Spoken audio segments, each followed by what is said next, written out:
Have you ever looked up at the night sky and felt that profound sense of wonder, that humbling reminder of just how vast and mysterious our universe truly is? Out there, beyond the familiar twinkle of stars we've come to recognize, lies a cosmic theater of events so spectacular, so unimaginably strange, that if you saw them unfold, you'd swear you were watching a scene from the most ambitious science fiction epic ever made.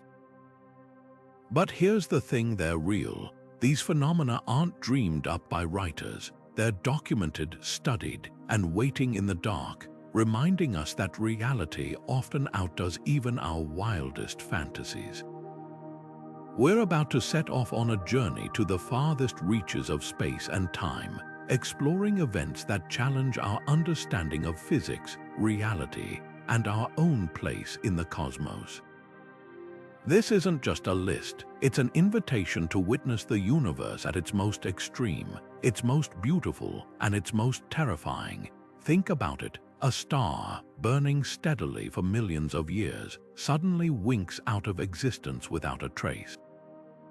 A black hole, invisible and relentless, shreds an entire galaxy like it was made of paper. Signals pulse from deep space with such perfect rhythm that they seem engineered, not natural. These aren't hypothetical scenarios or digital effects, they're actual occurrences that astronomers have observed, measured, and struggled to explain. Each one feels like a message from the universe itself, a challenge thrown at our feet, asking us to look deeper, think bigger, and question everything we thought we knew. It's a reminder that we are part of something incomprehensibly grand, a story still being written across billions of light years, and we're only just beginning to read the first few pages. In this video, we're going to explore 25 of the most extraordinary cosmic events ever recorded, phenomena so bizarre, so seemingly impossible, that they stretch the limits of science and ignite the imagination. From rogue planets drifting alone through the void to gamma-ray bursts so powerful they outshine entire galaxies, each event is a testament to the universe's endless capacity for surprise. So settle in, open your mind, and allow yourself to feel that childlike awe again as we venture into the unknown, shining a light on secrets hidden in the dark. The cosmos is calling, and what we're about to discover will change how you see the night sky forever. Our journey begins not with a flash of light or a cataclysmic explosion, but with something far more subtle and yet infinitely more powerful, a relentless, invisible pull. Imagine the entire cosmos as a vast, flowing river with thousands of galaxies, including our own Milky Way, all drifting steadily toward a single, unseen destination. This isn't a gentle current, it's a cosmic expressway with galaxies racing at millions of miles per hour toward a point in space we cannot directly see, a region shrouded behind the dense stars and dust of our own galactic plane. Astronomers call this mysterious destination the Great Attractor, and it stands as one of the most profound gravitational puzzles in the modern era. For decades, this anomaly was a source of immense frustration. Our telescopes, powerful as they are, were essentially blind to this sector of the sky because the central bulge of the Milky Way sits directly in our line of sight, creating a visual wall that blocks our view. It was like trying to see a magnificent city on the other side of a towering, impenetrable mountain range. We knew something colossal was there because we could measure its gravitational influence, the way it tugged on entire galaxies and altered their motion, but its true nature remained completely hidden from our instruments. This invisible force single-handedly challenged our most fundamental models of how matter is distributed throughout the universe, suggesting that there were structures of unimaginable scale that our science had not yet accounted for. What could possibly possess the gravitational might to command the motion of thousands of galaxies? Early theories proposed it was a massive concentration of dark matter, the elusive substance that makes up most of the universe's mass but emits no light. Others suggested it was a supercluster of galaxies of such immense density that its gravity dominated an entire region of space. As our observational technology advanced, particularly with space-based telescopes that can peer through dust using infrared and X-ray vision, we began to get glimpses of what lay behind the veil. We discovered that the Great Attractor is indeed anchored by a colossal supercluster, but that was only part of the story. This supercluster itself appears to be just a waypoint, a local stop on a much larger, more terrifying journey. The true scale of this cosmic flow is even more mind-bending. The Great Attractor, it turns out, is not the final destination but is itself being pulled, along with us and everything else, toward an even more massive structure billions of light-years away known as the Shapley Attractor. This reveals a universe of structures within structures, a hierarchy of gravitational influence on a scale that is almost impossible to comprehend. It forces us to confront the possibility that what we once considered the known universe is merely a small neighborhood in a metropolis of matter whose full extent we are only beginning to map. The Great Attractor is a humbling reminder that even the motion of our entire galaxy is not our own, but is dictated by forces hidden in the dark, guiding us on a course set billions of years ago. If the idea of an invisible force pulling entire galaxies is unsettling, then consider a predator that doesn't just pull but hunts. We now move from a vast, regional force to a singular, intimate terror, the rogue black hole. Picture this, a perfect void, an object with gravity so intense that not even light can escape its grasp. Now imagine that object is not anchored at the center of a galaxy, but is instead adrift, a solitary monster wandering the dark corridors of space between the stars. This is not a stationary trap waiting for prey to stumble in. This is an apex predator on the move, and its presence is only betrayed by the carnage it leaves in its wake. Unlike the supermassive black holes that sit like spiders at the center of galactic webs, these stellar mass rogues are born from chaos. They are the corpses of massive stars that lived fast and died young in colossal supernova explosions. Sometimes these explosions are so asymmetrical that they kick the newborn black hole clear out of its stellar neighborhood, sending it careening into the galactic void at tremendous speeds. They carry with them no accretion disk of glowing superheated gas, no quasar jet screaming across space to announce their presence. They are, for all intents and purposes, perfectly black and utterly silent. They are cosmic phantoms, and their invisibility is what makes them so profoundly menacing.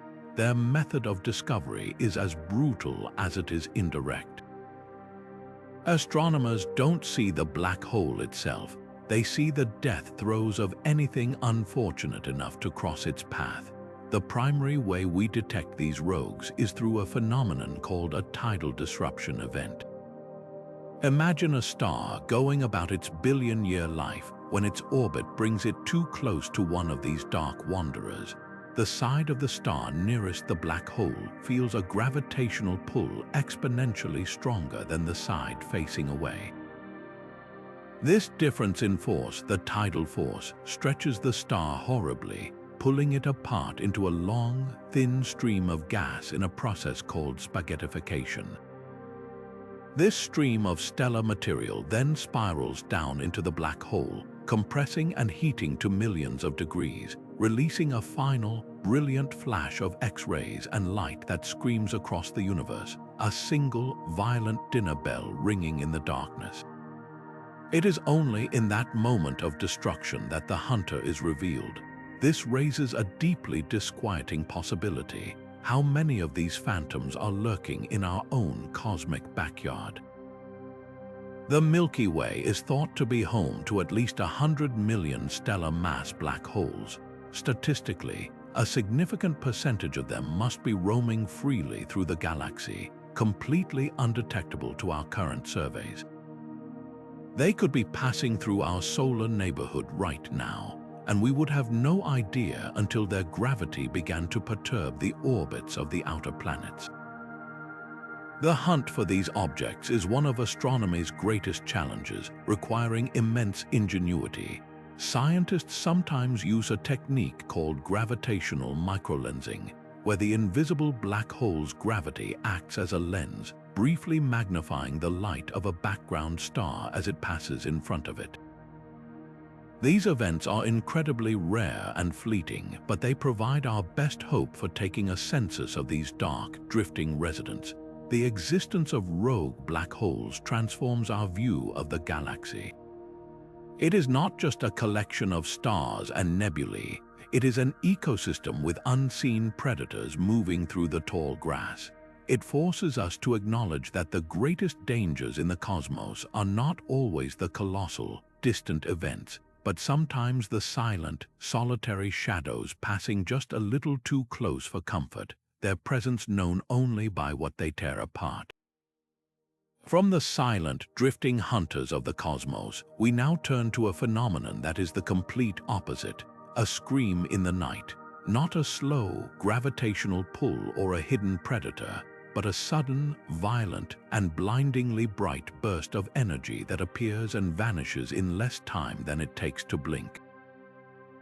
These are fast radio bursts, or FRBs, and they are among the most perplexing and energetic transient events ever detected in the universe. For a few milliseconds, a source out in the deep cosmos unleashes a radio wave pulse so powerful that it can outshine 500 million suns, and then it's gone, leaving behind little more than a data spike on a telescope's readout and a room full of utterly baffled astronomers. The mystery of these bursts is layered, beginning with the sheer difficulty of catching them. Their ephemeral nature means that for years after the first one was discovered in 2007, they were regarded as curious one-off anomalies, perhaps glitches in our equipment or some local terrestrial interference. But as radio telescopes became more sensitive and survey projects scanned more of the sky, it became clear that these were not mistakes. They were real, they were extragalactic, originating from billions of light years away, and they were happening all the time. Current estimates suggest that somewhere in the sky, one of these incredible bursts goes off every 10 seconds. The challenge isn't that they're rare, it's that they're incredibly fleeting, and pinpointing their origin among the countless stars and galaxies is like trying to find a specific grain of sand on a beach during a lightning strike. The plot thickened enormously when astronomers discovered that not all FRBs are loners, some of them repeat. Unlike the single, catastrophic event that might produce a one-off burst, these repeating sources would flare up again and again from the same patch of sky, sometimes in a frantic, storm-like sequence of multiple bursts in a single day, and other times falling silent for months or years before suddenly roaring back to life. This repetition immediately ruled out any explanation that involved the total destruction of the source, like two neutron stars colliding or a star being consumed by a black hole. Whatever was making these repeating signals was surviving its own outburst, which meant it had to be an object of immense durability, capable of producing these titanic energies over and over again. Then came the most head-scratching discovery of all, pattern. In 2020, astronomers announced that one particular repeating FRB, known as FRB 180916, was operating on a precise cycle. It would erupt with bursts for a period of roughly 4 days, then fall completely silent for 12 days, before starting the entire 16-day cycle over again with clockwork regularity. This was no longer just a random natural explosion. This was a behavior. A celestial object with an observable, predictable activity period is something we associate with rotating pulsars or orbiting stars, not with unimaginably powerful radio explosions. The presence of such a clear periodicity sent a jolt through the scientific community and, of course, the public imagination, because it's a short step from a repeating, patterned signal from deep space to the most tantalizing question of all: could this be a sign of intelligence? The idea of FRBs as technosignatures, beacons, or even propulsion systems from an advanced extraterrestrial civilization is a hypothesis that, while not the leading one, is taken seriously enough to be considered. The energies involved are so stupendous that they beggar belief, and the patterns are so neat that they feel almost engineered. Could we be listening to the equivalent of interstellar lighthouse keepers, or perhaps catching the cosmic fallout from technology on a scale we can barely conceive? It's a thrilling thought, but science requires evidence, and the natural explanations have been gaining significant ground. The prime suspect today is a type of neutron star called a magnetar. Imagine the core of a giant star collapsed down into a city-sized sphere, with a density so insane that a single sugar cube-sized piece of it would weigh more than a mountain. Now take that object and spin it up to several hundred times a second, and imbue it with the most powerful magnetic field in the universe, a field so strong it could wipe the data off every credit card on Earth from halfway across the galaxy. These are magnetars, and they are cosmic pressure cookers, storing unimaginable stresses in their crystalline crusts. The leading theory suggests that a starquake, a sudden fracture in the magnetar's rigid surface, could release a cataclysm of pent-up magnetic energy in a single, focused beam of radio waves. If that beam happens to be pointed at Earth, we see it as a blinding fast radio burst. This model elegantly explains the incredible energy and the brief duration, and we have even observed a magnetar within our own galaxy producing a blast that had all the hallmarks of a weaker FRB. Yet, for all the evidence pointing to magnetars, the case is not entirely closed. The precise, repeating patterns, especially the multi-day cycles, are more difficult to explain with a simple starquake model. It suggests a system, perhaps a magnetar in a highly elliptical orbit around another star, where its outbursts are triggered at a specific point in its orbit. Or maybe it's something else entirely, a celestial engine we haven't yet dreamed of. The enduring mystery of FRBs is a perfect example of how the universe constantly keeps us on our toes, offering answers that only lead to deeper, more fascinating questions. They are the universe's most powerful and enigmatic Morse code, and we are only just learning how to listen. While the enigma of FRBs is a modern astronomical puzzle, it echoes a much older and far more personal mystery, one that has become a cornerstone of our search for cosmic company.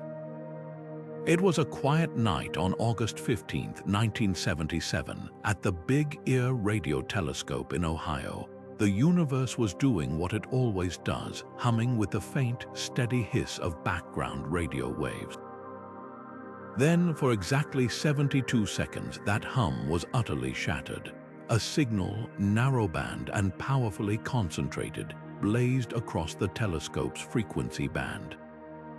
It was so intense, so perfectly aligned with the predicted signature of an artificial interstellar transmission, that when volunteer Jerry Amon reviewed the data printout days later, he was moved to circle the alphanumeric sequence and scrawl a single, emphatic word in the margin: wow.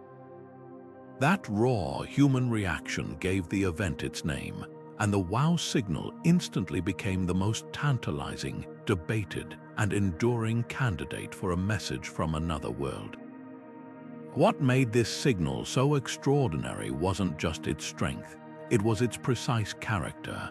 The Big Ear telescope was scanning the sky, and the signal appeared exactly as predicted for a fixed, distant source as Earth rotation brought it into the telescope's narrow field of view. It rose to a stunning peak in intensity and then faded away perfectly as it drifted out of view, a textbook curve of detection. Even more critically, it was a narrowband signal. Natural cosmic objects, stars, nebulae, quasars emit radio waves across a broad spectrum of frequencies, creating a noisy, wide-band signature. The WOW signal, by contrast, was focused on one specific frequency, the hydrogen line at 1420 MHz, which scientists had long theorized would be a logical, universal channel for any civilization trying to announce its presence. It was, in essence, a cosmic whistle, clean and sharp, cutting through the background static of the universe. The immediate and obvious question was, and remains, what could have caused it? The search for a prosaic explanation began immediately. Was it a secret military transmission, a reflection off a piece of space debris, a malfunction in the equipment itself? Over the decades, every single earthly explanation has been systematically investigated and one by one ruled out. The signal's properties didn't match any known aircraft or satellite. It was not a repeated broadcast from a fixed point in near-Earth space. The most promising natural culprit, a comet, was later proposed, but the comets suggested were not in that region of the sky on that specific night, and their diffuse hydrogen clouds would have produced a broad signal, not the sharp, narrowband spike that was observed.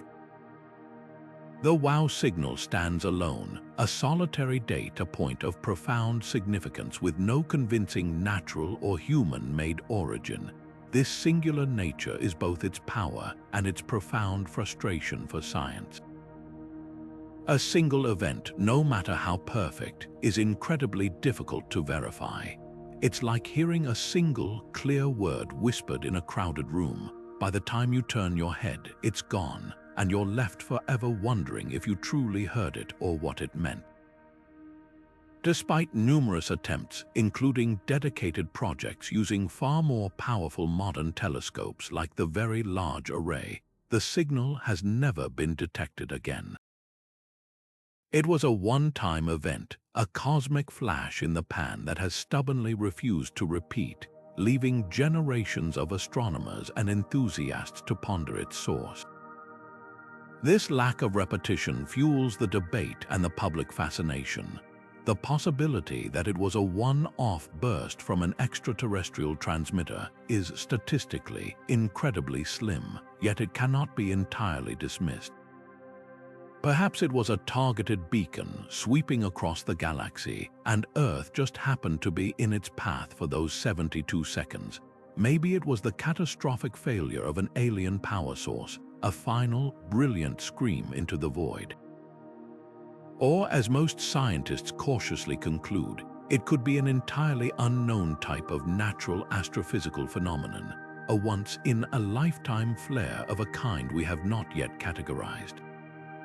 The WOW signal endures not because it provides an answer, but because it perfectly encapsulates the essence of the search. It is a monument to the possibility, a permanent question mark hanging in the history of astronomy, reminding us that the universe is vast enough to hold secrets that can stop us in our tracks with a single, fleeting, and unforgettable whisper.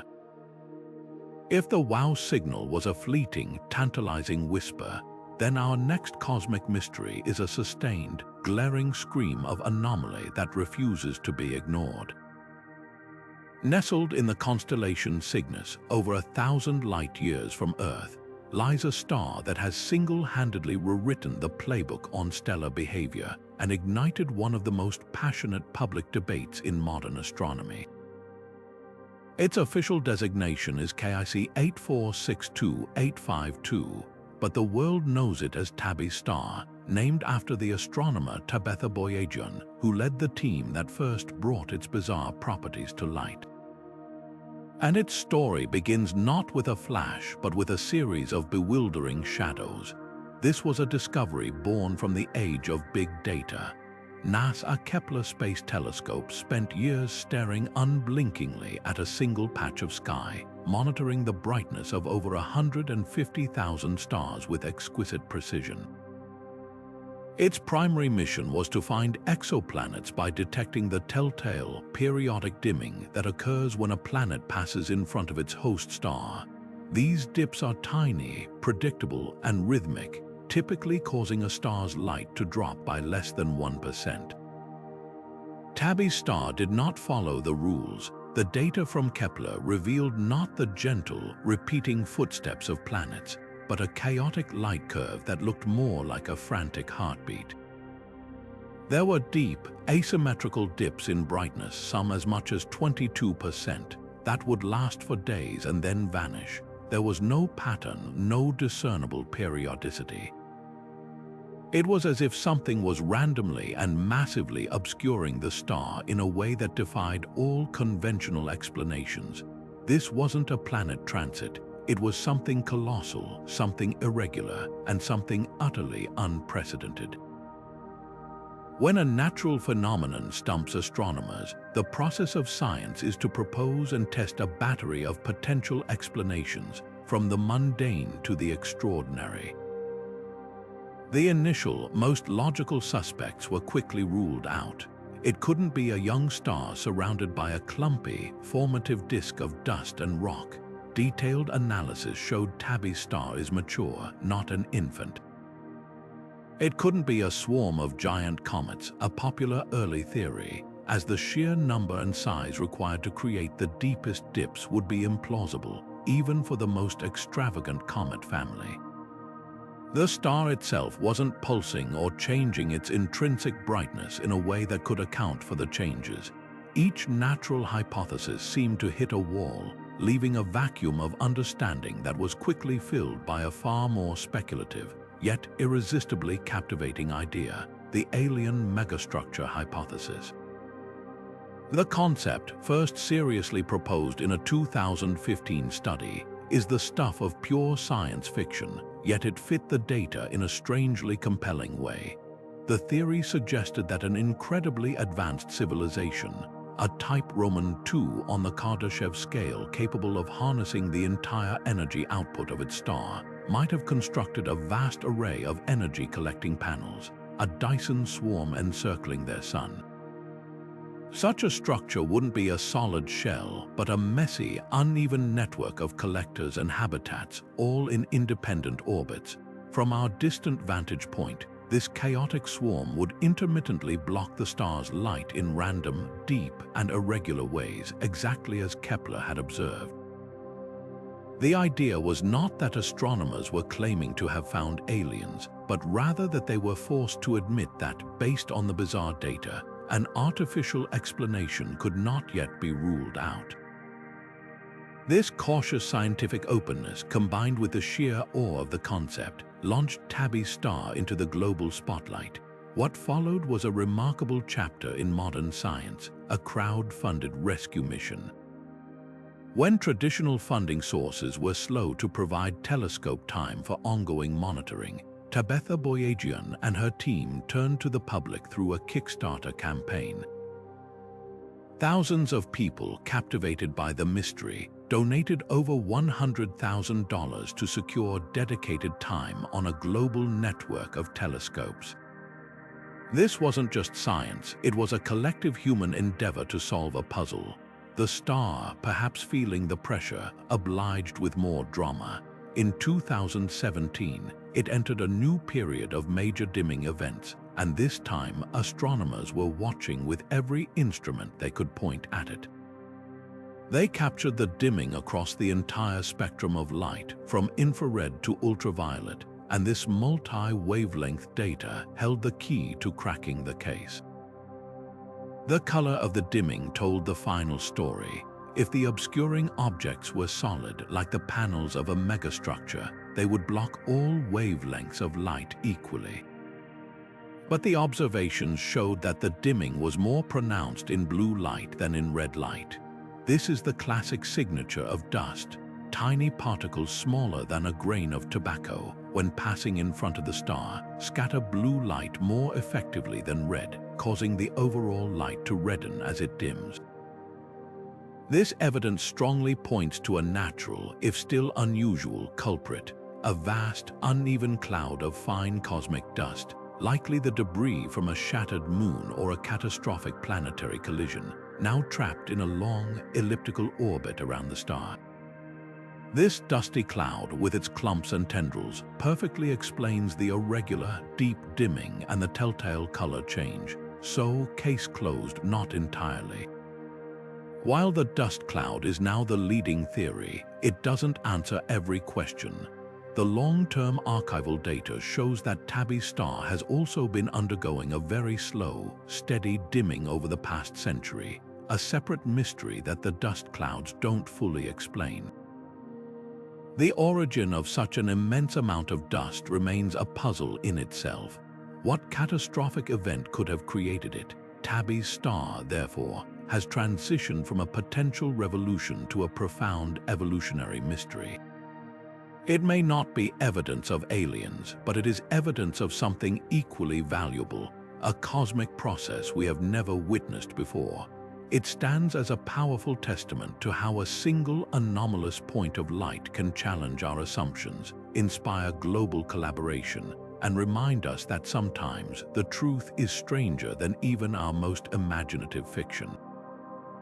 But if the mysteries of distant stars and strange signals teach us anything, it is that the most profound secrets are often the ones we cannot see at all.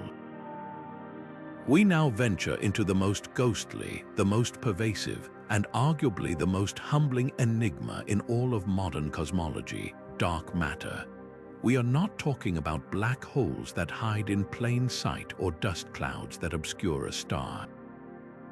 We are talking about the very fabric of the cosmos itself, an invisible scaffolding that holds the universe together, yet refuses to directly show itself. This isn't a single event you can point a telescope at. It is a silent, ongoing process happening all around us, a shadow universe of particles that comprise over 27% of everything that exists, and we are only beginning to learn how to listen for its faintest echoes. The evidence for this unseen world is not found in its presence, but in its gravitational footprint. Imagine watching leaves swirling in a park on a perfectly still day. You cannot see the wind, but you can see its undeniable effect on everything it touches. This is exactly how astronomers first deduced the existence of dark matter. In the 1930s, a brilliant but troubled astronomer named Fritz Zwicky was studying the Coma Cluster, a massive group of galaxies. He calculated how much gravity should be holding these galaxies together based on the visible stars and gas he could see. The numbers didn't just not add up, they were catastrophically wrong. The galaxies were moving so fast that the visible mass in the cluster was hundreds of times too small to provide the gravitational glue needed to prevent them from flying apart. Zwicky concluded there must be some form of dunkel materie, or dark matter, providing the missing mass. For decades, his idea was largely ignored, but the evidence became impossible to deny when we looked closer to home, at the very edges of our own Milky Way and other spiral galaxies. The stars and gas at the outer rims of these galaxies are orbiting the center at speeds that defied the laws of gravity as we understood them. According to Kepler's laws, these outer stars should be slowing down like planets farther from the sun. Instead, they were whipping around just as fast as the inner stars. The only possible explanation was that each galaxy is embedded within a gigantic, massive halo of something that doesn't emit or absorb light, a halo of dark matter that extends far beyond the visible edge of the galaxy, its gravity orchestrating the motion of everything we can see. So what is this stuff? The leading theory points to a class of particles known as WIMP, or weakly interacting massive particles. The name itself is a perfect description of their elusive nature. They are massive, meaning they have heft and contribute significantly to gravity, but they are weakly interacting, meaning they barely talk to normal matter at all. They don't feel the electromagnetic force, so light simply passes right through them. They don't feel the strong nuclear force that holds atomic nuclei together. For the most part, they pass through the universe and through you as if it weren't even there. Trillions of these ghostly particles are streaming through your body every second, completely unnoticed. Their only method of interaction is through gravity and perhaps the weak nuclear force, the same force responsible for radioactive decay. This incredible shyness is why they are so maddeningly difficult to detect. We are, in a very real sense, living in the middle of an ocean, trying to detect individual water molecules by touch alone. This is where the concept of annihilation comes in, a process so strange it seems pulled from the pages of a quantum physics thriller. Some theories suggest that dark matter particles are their own antimatter partners. When two of these particles collide under the right conditions, they wouldn't just bump off each other. They would completely annihilate one another, converting their entire mass into pure energy in the form of gamma rays, the most energetic light in the universe. Imagine two ghosts colliding in a vacuum and producing a flash of light. This is the incredibly faint signal that astronomers have been hunting for decades. They train powerful space telescopes like the Fermi Gamma Ray Space Telescope on regions of space where dark matter is thought to be most densely concentrated, the centers of galaxies, or the hearts of dwarf galaxies that are believed to be almost pure dark matter. They search for an unexplained, diffuse glow of gamma rays that cannot be accounted for by any known astrophysical process, a signature that could be the funeral pyre of these invisible particles. But the hunt is not only happening in the vastness of space, it is also happening a mile underground, in some of the most quiet, shielded laboratories ever built. Places like the Sanford Underground Research Facility in South Dakota or the Gran Sasso Laboratory in Italy. Here, scientists have built exquisitely sensitive detectors in old mine shafts, protected by a mountain of rock from the constant rain of cosmic rays that would drown out any faint signal. These experiments work on a different principle, not waiting for dark matter to annihilate in space, but waiting for it to bump into the nucleus of a normal atom here on Earth. The detectors are filled with ultra-pure liquids like xenon or argon, cooled to extreme temperatures. The idea is that on very, very rare occasions, a WIMP passing through might actually graze the nucleus of one of these atoms, imparting a tiny amount of energy, a whisper of a bump. This would create a flash of light or a release of charge that the sensitive instruments could, in theory, pick up. It is the scientific equivalent of trying to hear a single pin drop in a silent concert hall during a hurricane. The teams have to account for every possible background vibration, every trace of natural radioactivity, every false signal. They have been getting more and more sensitive, ruling out vast swaths of potential particle masses and interaction strengths, but the definitive, unambiguous ping of a dark matter particle collision remains elusive. This relentless, multi-pronged search for something we cannot see is a testament to the ingenuity and determination of science. We are surrounded by the substance of the universe, a dominant component of reality, and yet it continues to hide in plain sight. Every null result, every experiment that comes up empty, is not a failure but a refinement, telling us where not to look and forcing our theories to become more precise.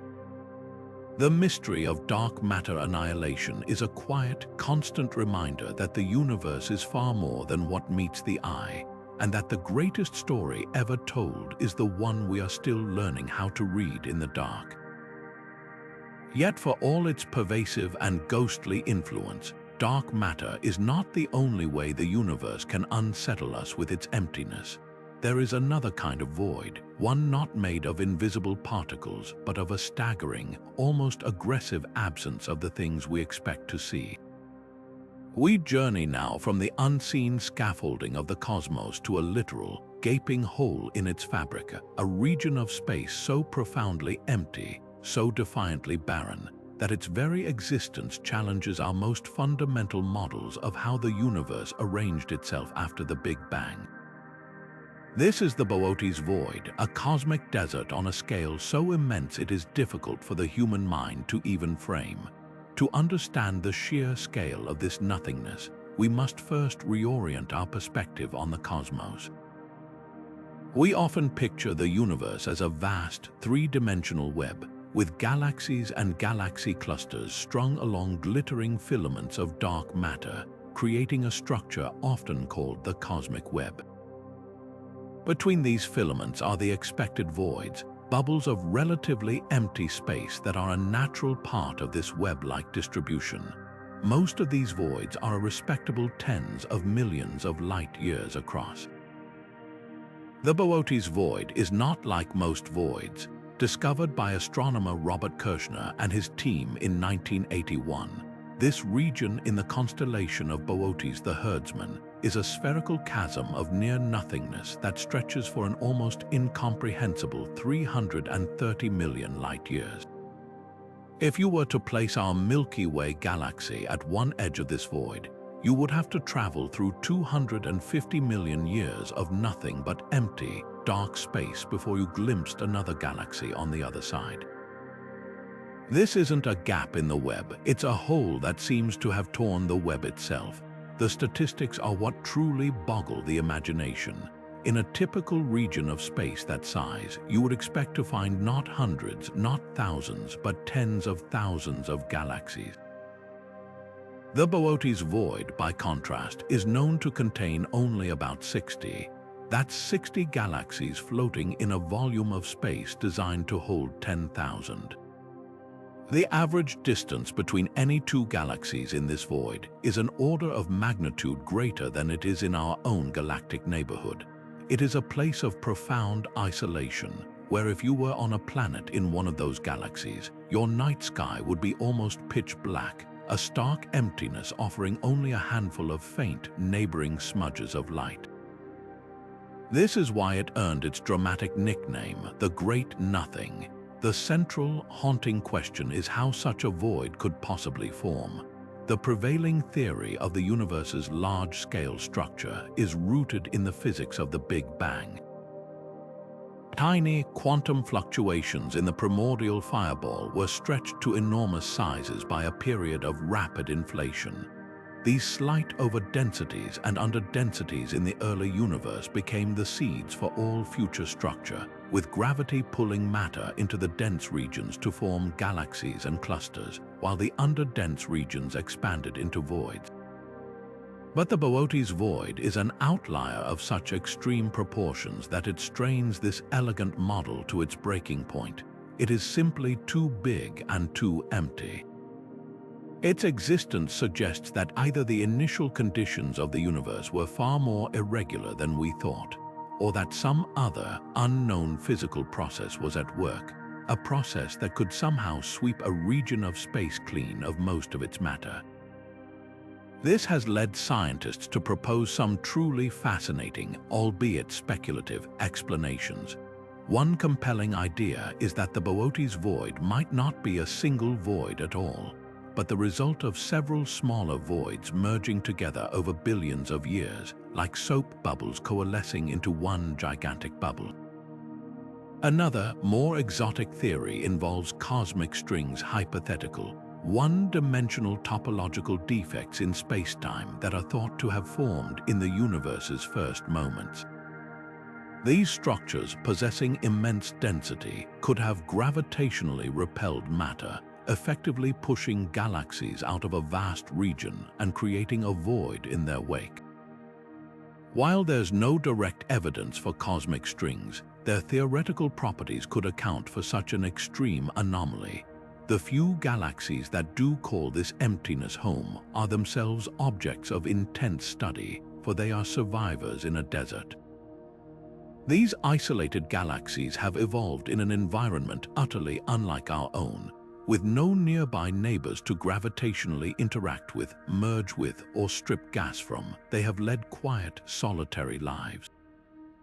Astronomers study them to understand how a lack of cosmic community influences galactic evolution, from the rate of star formation to the types of stars that are born.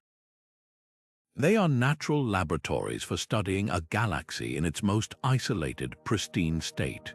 Ultimately, the Boötes Void is a monument to imperfection.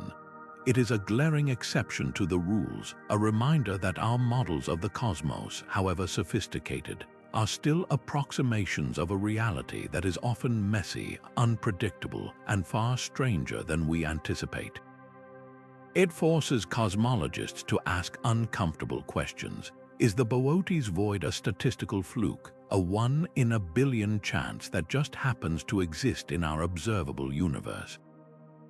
Or is it a sign that our understanding of the cosmic web is fundamentally incomplete, that there are forces and processes at work in the darkness that we have not yet begun to comprehend?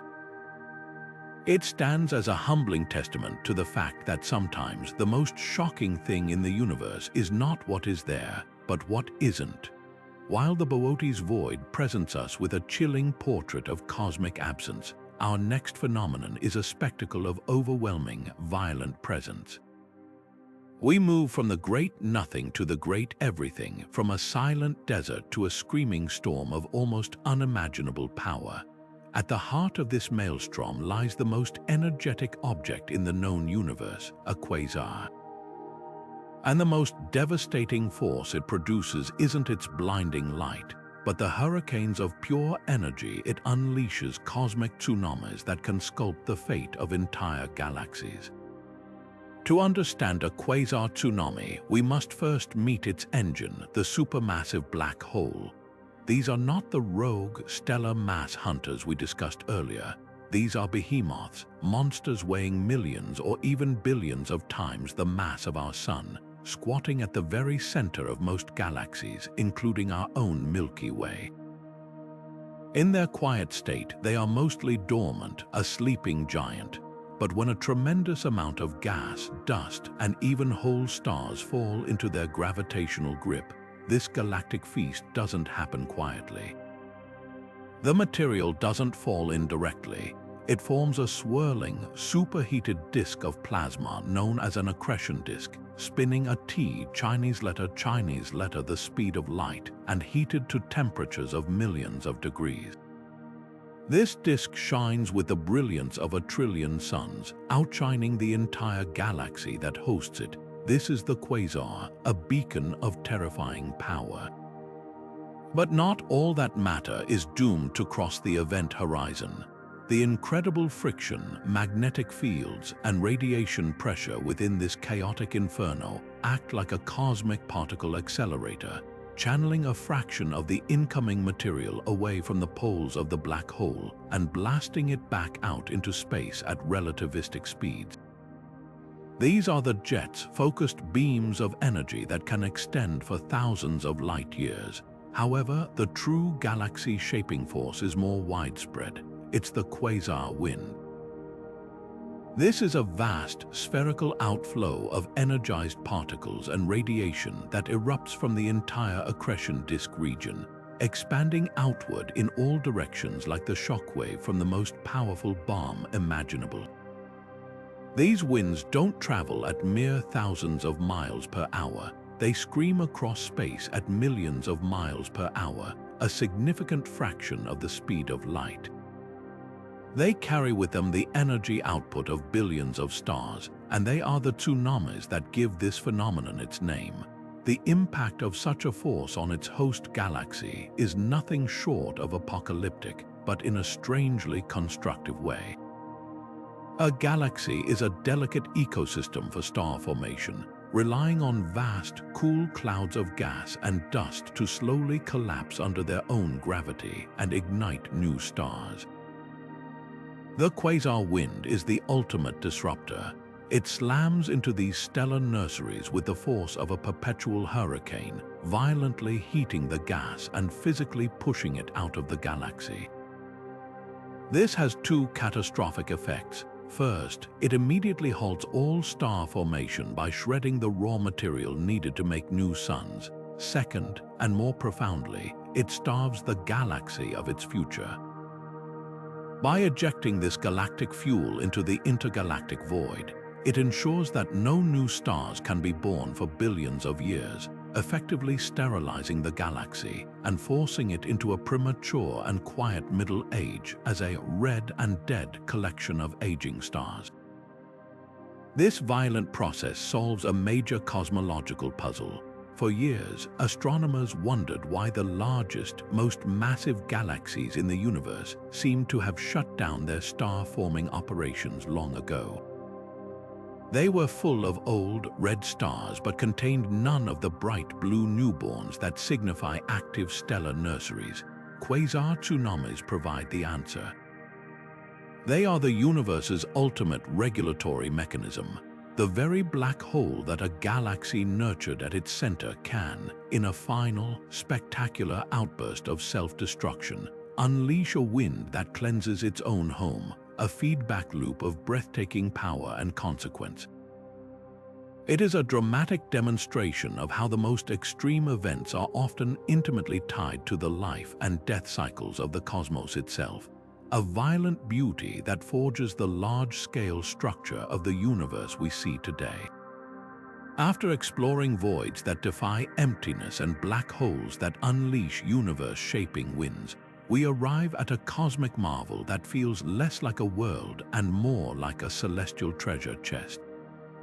Imagine a planet where the very ground beneath your feet, the mountains that scrape its sky, and the core at its heart are not made of rock or iron, but of glittering, compressed carbon, a diamond.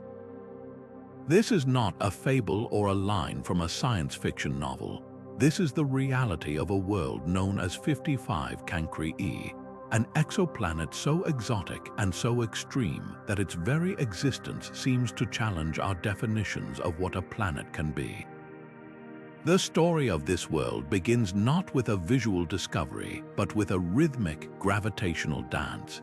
It orbits a star called 55 Cancri, a binary star system located about 41 light-years away in the constellation of Cancer. Astronomers found this planet using the radial velocity method, detecting the subtle wobble its gravity induces in its host star. Further studies, particularly by the Spitzer Space Telescope, were able to observe the planet transiting or passing in front of its star, which allowed scientists to pin down its size and mass with remarkable precision. The numbers that came back were startling. This planet is classified as a super-Earth with a mass about 8 times that of our own world and a radius roughly twice as large. But its most shocking characteristic is its density. When you combine its mass and size, the calculated density is incredibly high, yet it wasn't quite matching the profile of a rocky world like Earth. Something strange was going on.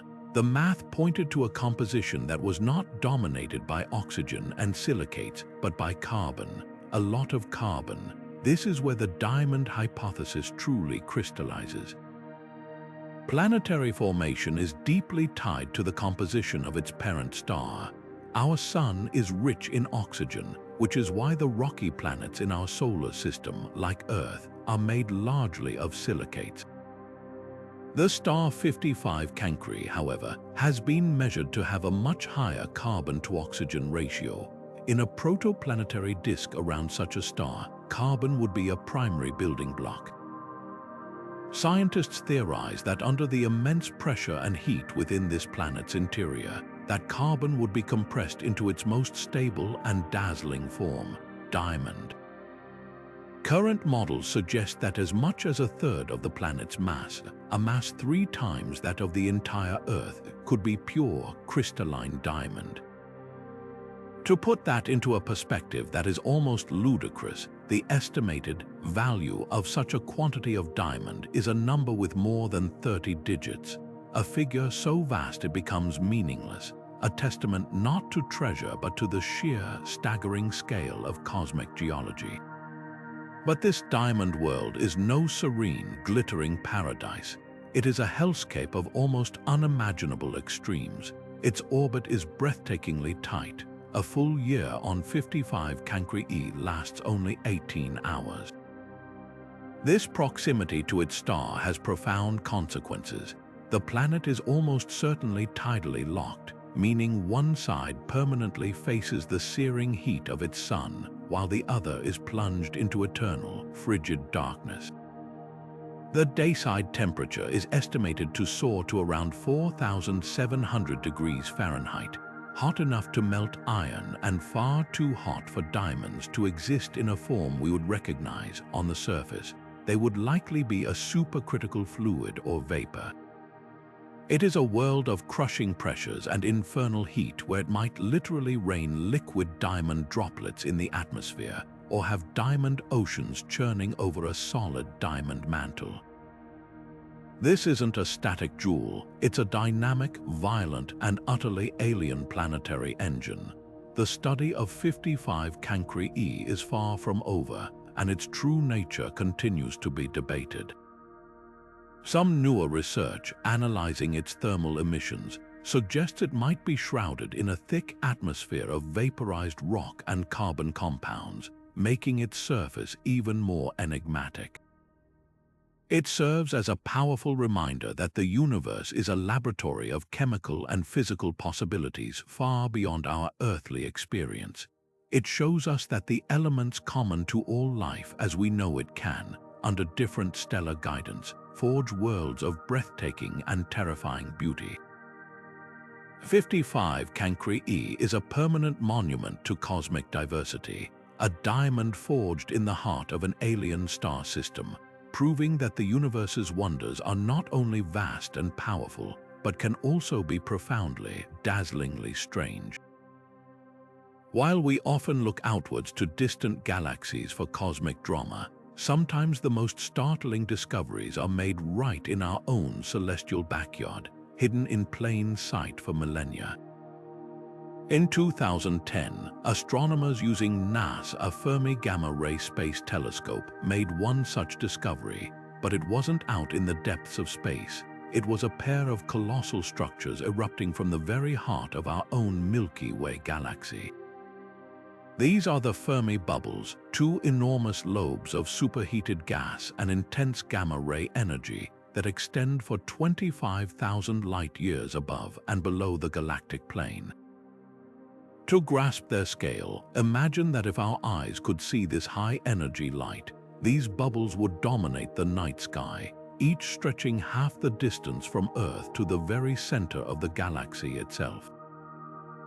The discovery was a classic case of scientific serendipity. The Fermi telescope's mission was to map the universe's most violent events by detecting gamma rays, the highest energy form of light. As scientists meticulously processed its data, they had to carefully subtract all the known sources of background emission. The diffuse glow from cosmic rays interacting with interstellar gas, the pinpoint signals from distant pulsars and active galaxies. When they peeled all that away, they were left with something entirely unexpected. A gigantic, hourglass-shaped structure centered on the galactic core, with edges so sharp and defined they looked almost artificially sculpted. It was as if we had been living in a house for 100,000 years and had only just noticed two massive pillars holding up the ceiling, each one towering into the void. This immediately presented a profound mystery. What kind of event could possibly unleash enough energy to blow two bubbles of such immense scale and keep them inflated against the gravitational pull of the galaxy? The energy required is simply staggering, on the order of millions of supernova explosions. Furthermore, the bubbles are not static, they are expanding. The material within them is searingly hot, measured at millions of degrees, and it is shooting outwards at several million miles per hour. This isn't a gentle seepage, it's a violent, ongoing eruption from the galactic core, and astronomers have been locked in a vigorous debate over its source ever since its discovery. The leading theory points to a past-feeding frenzy of the supermassive black hole at our galaxy's center, known as Sagittarius A star. while it is relatively quiet today, there is strong evidence that it has not always been so docile. The theory suggests that sometime in the last few million years, a mere blink in cosmic time, a vast cloud of gas or a star cluster ventured too close to the black hole's event horizon. This would have triggered a cataclysmic accretion event, a feast of epic proportions. As matter swirled into the black hole at a ferocious rate, the incredible forces involved would have channeled a huge fraction of the inflowing material into two powerful jets, erupting perpendicularly from its poles. These jets, punching through the galactic halo, would have blown the bubbles we see today, inflating them with energy and filling them with accelerated particles that now glow in gamma rays. It would have been the most spectacular light show in the galaxy's recent history, a brief but terrifying outburst of power from the sleeping giant at its heart. However, an alternative and equally fascinating theory involves the ghostly particles we discussed earlier, dark matter. The center of the galaxy is believed to be the most dense region of dark matter in the Milky Way. Some models of particle physics predict that when two dark matter particles collide, they can annihilate each other, converting their mass directly into energy and producing a shower of standard particles, including gamma rays. Proponents of this idea suggest that a sustained period of such annihilations in the galactic center could have provided the energy needed to inflate the Fermi bubbles. This would mean these structures are not the aftermath of a single violent event, but the permanent, glowing signature of the invisible dark matter that suffuses our galaxy, a constant, slow-release energy source from the shadow universe. So which is it, a past black hole eruption or ongoing dark matter annihilation? The evidence is still being gathered. The sharp edges of the bubbles suggest a relatively recent, short-duration event, which favors the black hole outburst theory. However, precise measurements of the gamma-ray spectrum within the bubbles could, in theory, reveal a signature unique to dark matter particles, a smoking gun that has so far remained elusive. The truth may even lie in a combination of both, or in a process we haven't yet considered. What the Fermi bubbles ultimately represent is a permanent monument to our galaxy's active and violent life, a pair of cosmic lungs that breathed fire in the not-too-distant past. They are a humbling reminder that even our own quiet galactic neighborhood has a capacity for cataclysm on an epic scale, and that the echoes of these events can linger for millions of years, waiting for a curious species to finally look up and notice them. And just as we begin to map the grand structures of our own galaxy, the universe sent us a reminder that some of its greatest mysteries are not massive or permanent, but small, fast, and utterly transient. In October 2017, astronomers at the Pan-STARRS telescope in Hawaii detected a faint point of light moving at a speed and on a trajectory that was immediately, shockingly wrong. This was no asteroid from our solar system. Its hyperbolic path and incredible velocity declared it a visitor from the vast space between the stars. They named it Oumuamua, a Hawaiian word meaning a messenger from afar arriving first, and it became the first confirmed interstellar object ever observed passing through our cosmic neighborhood. But its name would soon become synonymous with one of the most heated and fascinating debates in modern astronomy. From the very start, Oumuamua refused to fit into any neat category. As telescopes around the world swiveled to track its rapid exit from our solar system, the data that came back was baffling. Its light curve, the pattern of how its brightness changed over time, revealed an object tumbling chaotically end over end.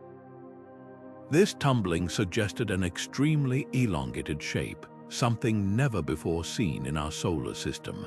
Estimates pointed to an object roughly 10 times longer than it was wide, a cigar or pancake-shaped rock perhaps a quarter-mile long. This alone was strange, as most natural objects, worn down by collisions over billions of years, tend to be more rounded, but the true anomaly was yet to come. As Oumuamua sped away from the Sun, something extraordinary happened. It accelerated.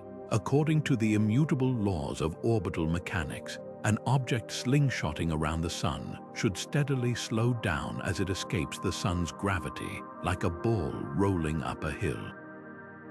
Oumuamua did the opposite. It was inexplicably being pushed.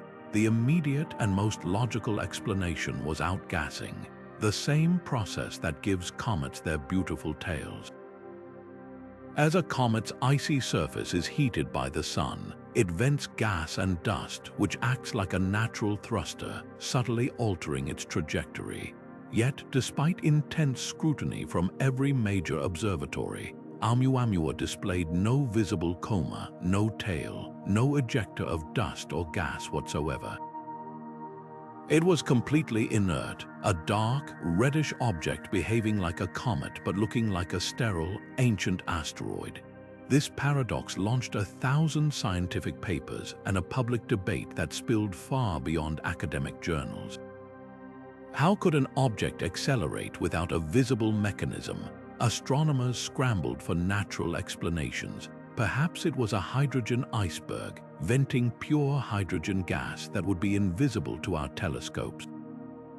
Or maybe it was a nitrogen iceberg, a chunk broken off from a Pluto-like world in another star system.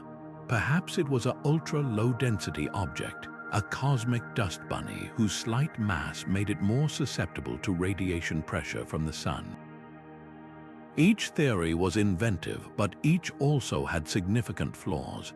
The hydrogen iceberg would have evaporated rapidly in interstellar space. A nitrogen iceberg of the required size seemed statistically improbable.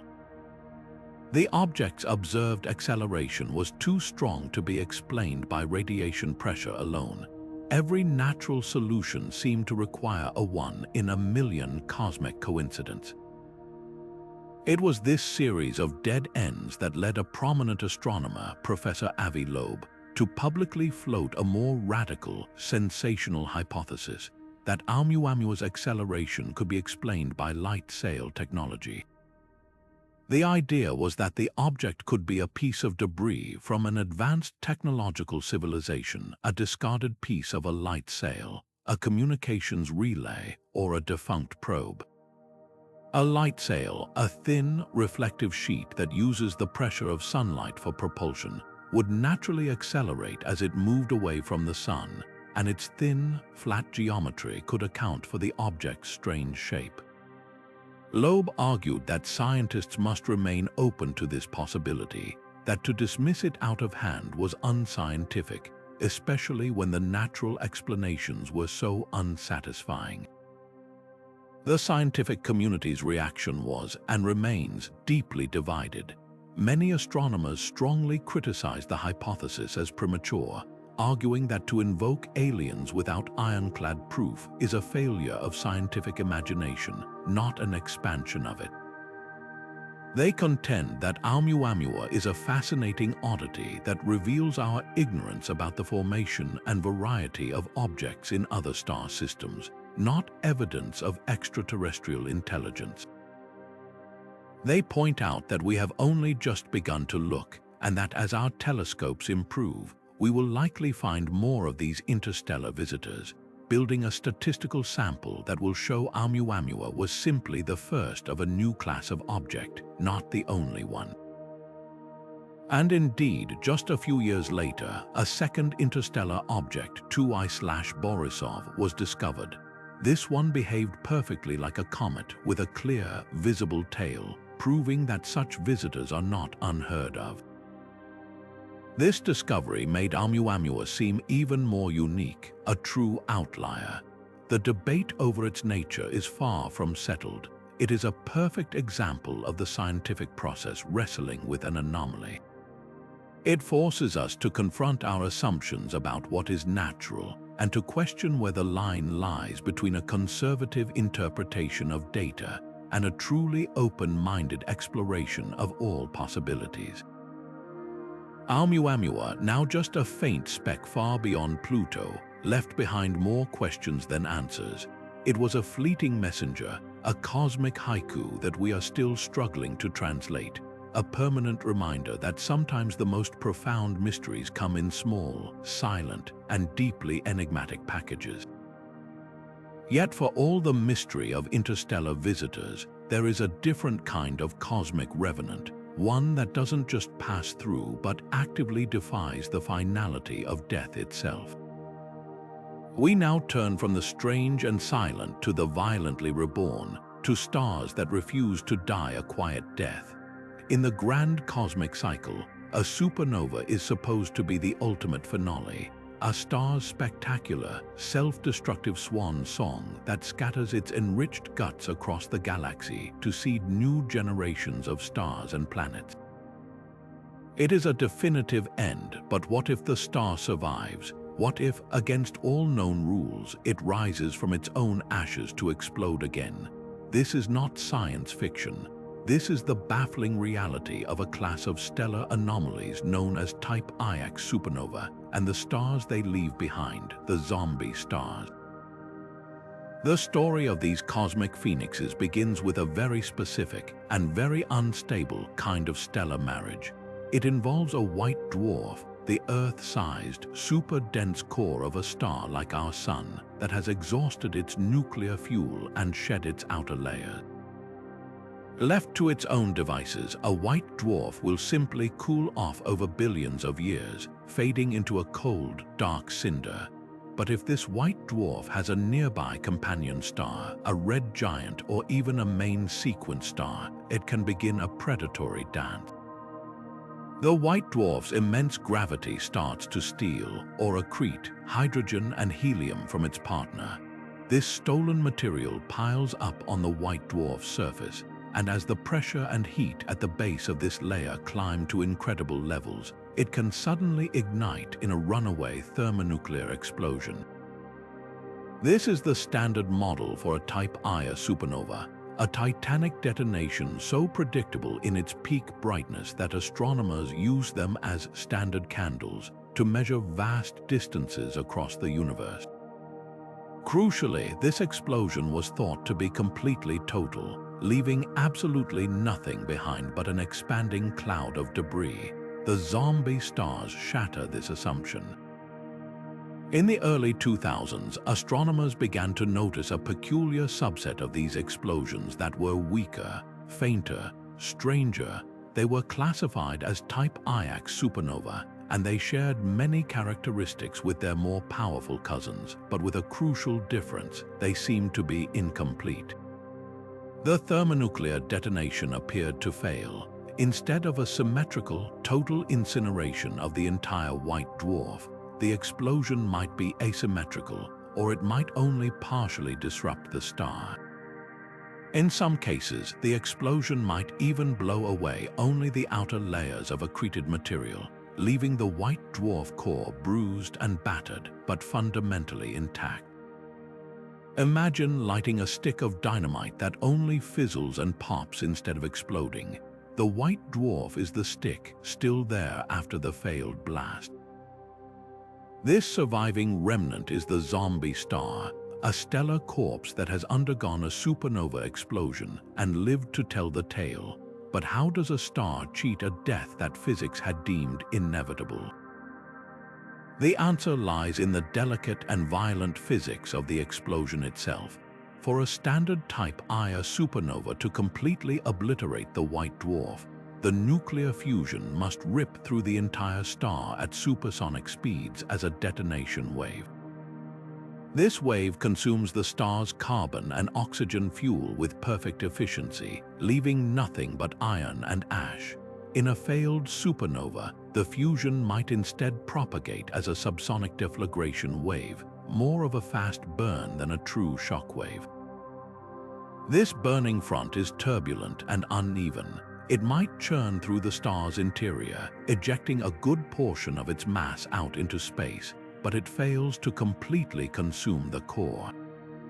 What's left behind is a truly bizarre object, a white dwarf that has just survived its own funeral. It's been stripped down, hurled through space at high velocity from the kick of the partial explosion, and is likely glowing intensely from the radioactive elements created in the blast and from the shock heating of its own interior. The existence of these zombie stars forces a profound rewrite of our stellar playbook.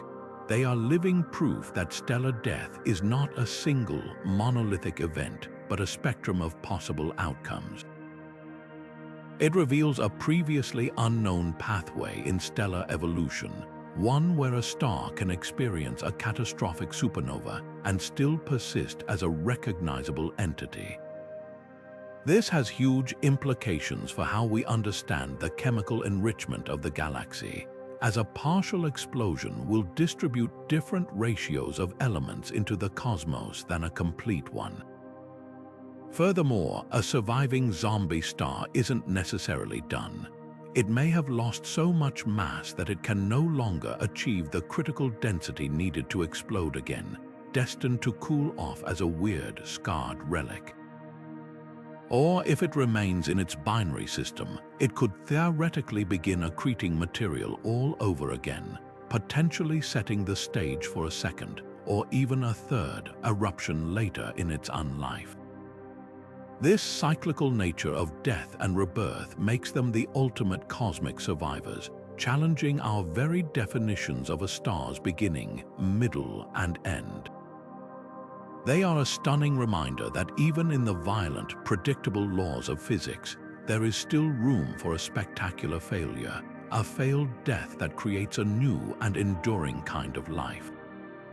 While zombie stars represent a strange defiance of death, our next cosmic phenomenon showcases a predator so efficient and ruthless that it has earned a name straight from nature's darkest pages. If the universe has a food chain, then the entity known as the Black Widow Pulsar sits firmly at the top, a celestial arachnid that consumes its mate in a gruesome and spectacularly violent dance. This is not a slow gravitational pull or a chance encounter. It is a systematic, intimate, and ultimately fatal relationship playing out over millennia, a stark reminder that even among the stars, some partnerships are built on annihilation. To understand the horror of this system, we must first meet the hunter. A pulsar is a type of neutron star, the impossibly dense, city-sized remnant of a supernova explosion. What makes a pulsar special is its spin. As the star collapses, its magnetic field intensifies and its rotation accelerates, much like an ice skater pulling in their arms. The result is a cosmic lighthouse. Beams of intense radiation radio waves, X-rays, gamma rays shoot out from its magnetic poles, and if those poles are misaligned with its axis of rotation, those beams sweep across space. From our vantage point, we see this as a perfectly timed pulse, a blink of light that can be as regular as an atomic clock. The Black Widow Pulsar takes this already extreme object and pushes it into overdrive. It is a millisecond pulsar, spinning hundreds of times per second, its surface moving at a significant fraction of the speed of light. This incredible rotational energy doesn't just create a lighthouse, it fuels a weapon. This is where the tragic partner enters the story. Pulsars are not typically born spinning this fast. To achieve such dizzying rotational velocities, they need a source of extra angular momentum. That source is a companion star. In the early stages of this cosmic relationship, the pulsar and its neighbor exist in a binary orbit. The pulsar's immense gravity begins to siphon material, hydrogen and helium from the outer layers of its companion. This material doesn't just fall onto the pulsar, it forms a swirling accretion disk around it. As this stolen matter spirals inward, it transfers its rotational energy to the pulsar, causing it to spin faster and faster. It is a parasitic process, a stellar vampire feeding on its neighbor to empower itself. But this is only the beginning of the horror. The feeding is merely the prelude to the kill. Once the pulsar has been spun up to its incredible speed, its nature changes. It now rotates so rapidly that its magnetic field and radiation become truly apocalyptic. The pulsar begins to blast its companion star with a constant hurricane-force wind of high-energy particles and a torrent of radiation across the entire spectrum. This isn't just a gentle solar wind, it is a stellar blowtorch of unimaginable intensity. The side of the companion star facing the pulsar is heated to tens of thousands of degrees, effectively boiling it away. The star is being vaporized, its mass stripped atom by atom and blown away into space by the pulsar's relentless output. Astronomers call this process ablation. We are witnessing the slow, systematic dissection of a star by its own partner, a death by a million energy beams. In many of these systems, the radiation is so intense that it literally creates a shock wave in the solar wind between the two stars, a permanent sonic boom of particles that itself glows brightly in X-rays, a visible testament to the violence of the interaction. The evidence for this slaughter is written in the light we observe. The companion star in a black widow system is often reduced to a pathetic remnant, a tiny, scorched cinder. In some cases, it's been whittled down to a planet-sized object with only a fraction of its original mass, a brown dwarf or even a super-Jupiter, its outer layers completely erased. The system is often surrounded by a cloud of this ablated material, the ghost of the devoured star. Furthermore, because the companion is so close and so irradiated, its dayside, the side constantly facing the pulsar, is blisteringly hot, while its night side is comparatively cool. This creates dramatic and measurable differences in brightness as the star orbits, a telltale sign of a body being cooked alive on one side. The entire configuration is a crime scene, and the evidence points to a single, ruthless culprit. The ultimate fate of this system is as bleak as it is fascinating. The pulsar will continue to spin down very gradually over millions of years, but its companion will be long gone. Once the ablation process completes its grisly work, the pulsar will have completely destroyed the star that gave it its power. It will be left alone, a rapidly spinning millisecond pulsar with no companion, drifting through the galaxy as a solitary monument to its own past violence. It is the cosmic equivalent of a black widow spider consuming its mate, a perfect and chilling metaphor for a relationship where intimacy leads only to destruction. The Black Widow pulsar reminds us that the universe is not just a place of grand, impersonal forces, but also of intense, personal cataclysms, where the bonds between celestial objects can be as deadly as they are beautiful. Yet for all its destructive prowess in consuming its stellar companions, the Black Widow pulsar is merely a small-scale predator in a universe where the true titans of consumption operate on a scale so vast it defies human comprehension. We now turn our gaze outward beyond the confines of our own galaxy, to our closest cosmic neighbor and a future that is both terrifying and beautiful in its inevitability. The Andromeda Galaxy, that faint, ethereal smudge of light in our autumn sky, is not just a serene island universe.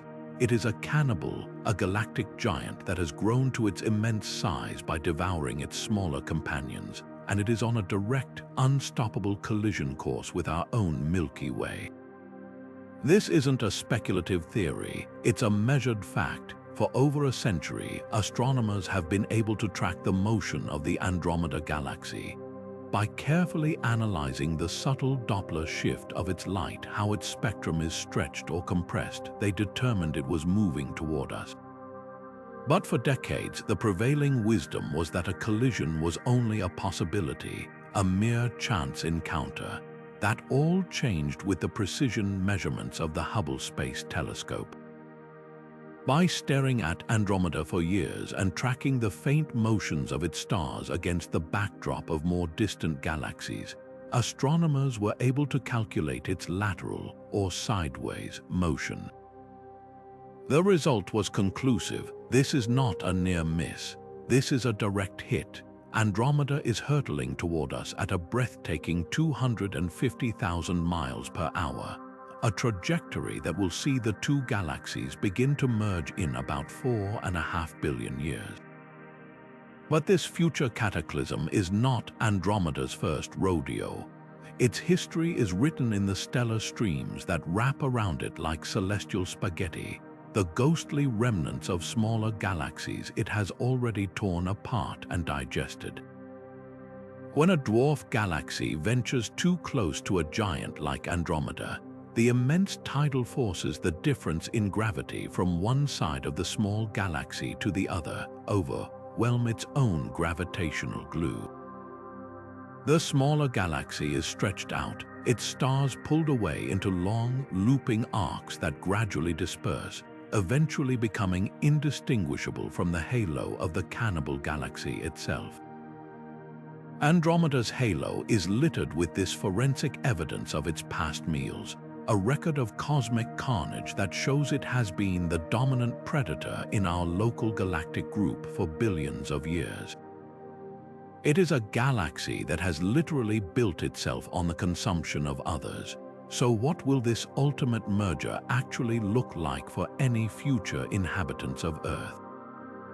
The first thing to understand is that a galactic collision is nothing like the explosive, fiery crashes we see in science fiction movies. Galaxies are mostly empty space. The average distance between stars is so vast that direct stellar collisions are incredibly rare. The real drama unfolds through gravity's patient, relentless choreography. As the two galaxies first make their close approach, their mutual gravity will begin to warp and distort their classic spiral shapes. Vast tidal tails of gas, dust, and stars will be drawn out from each galaxy, stretching across the intergalactic void like bridges of light.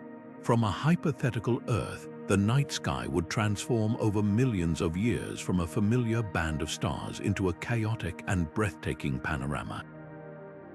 The serene disk of the Milky Way would begin to warp and buckle, and Andromeda would grow from a faint smudge into a brilliant, sprawling disk that eventually fills half the sky. This gravitational dance will not be a single, clean collision, but a series of close passes. The two galaxies will swing past each other, then be pulled back together by their gravity, oscillating in a cosmic embrace that will last for billions of years. With each pass, they will lose energy and become more entangled. Their structures Chinese letter disrupted. The neat spiral arms will be erased, replaced by a chaotic mess of star-forming regions ignited as clouds of gas collide and compress. This will trigger a final, glorious burst of star birth, a fireworks display of millions of new suns igniting across the merging galaxies. But this fertile period is short-lived.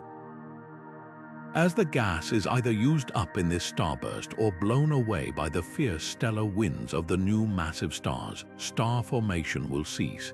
What will be left after perhaps 2 billion years of merging is a single, giant, amorphous galaxy, an elliptical galaxy.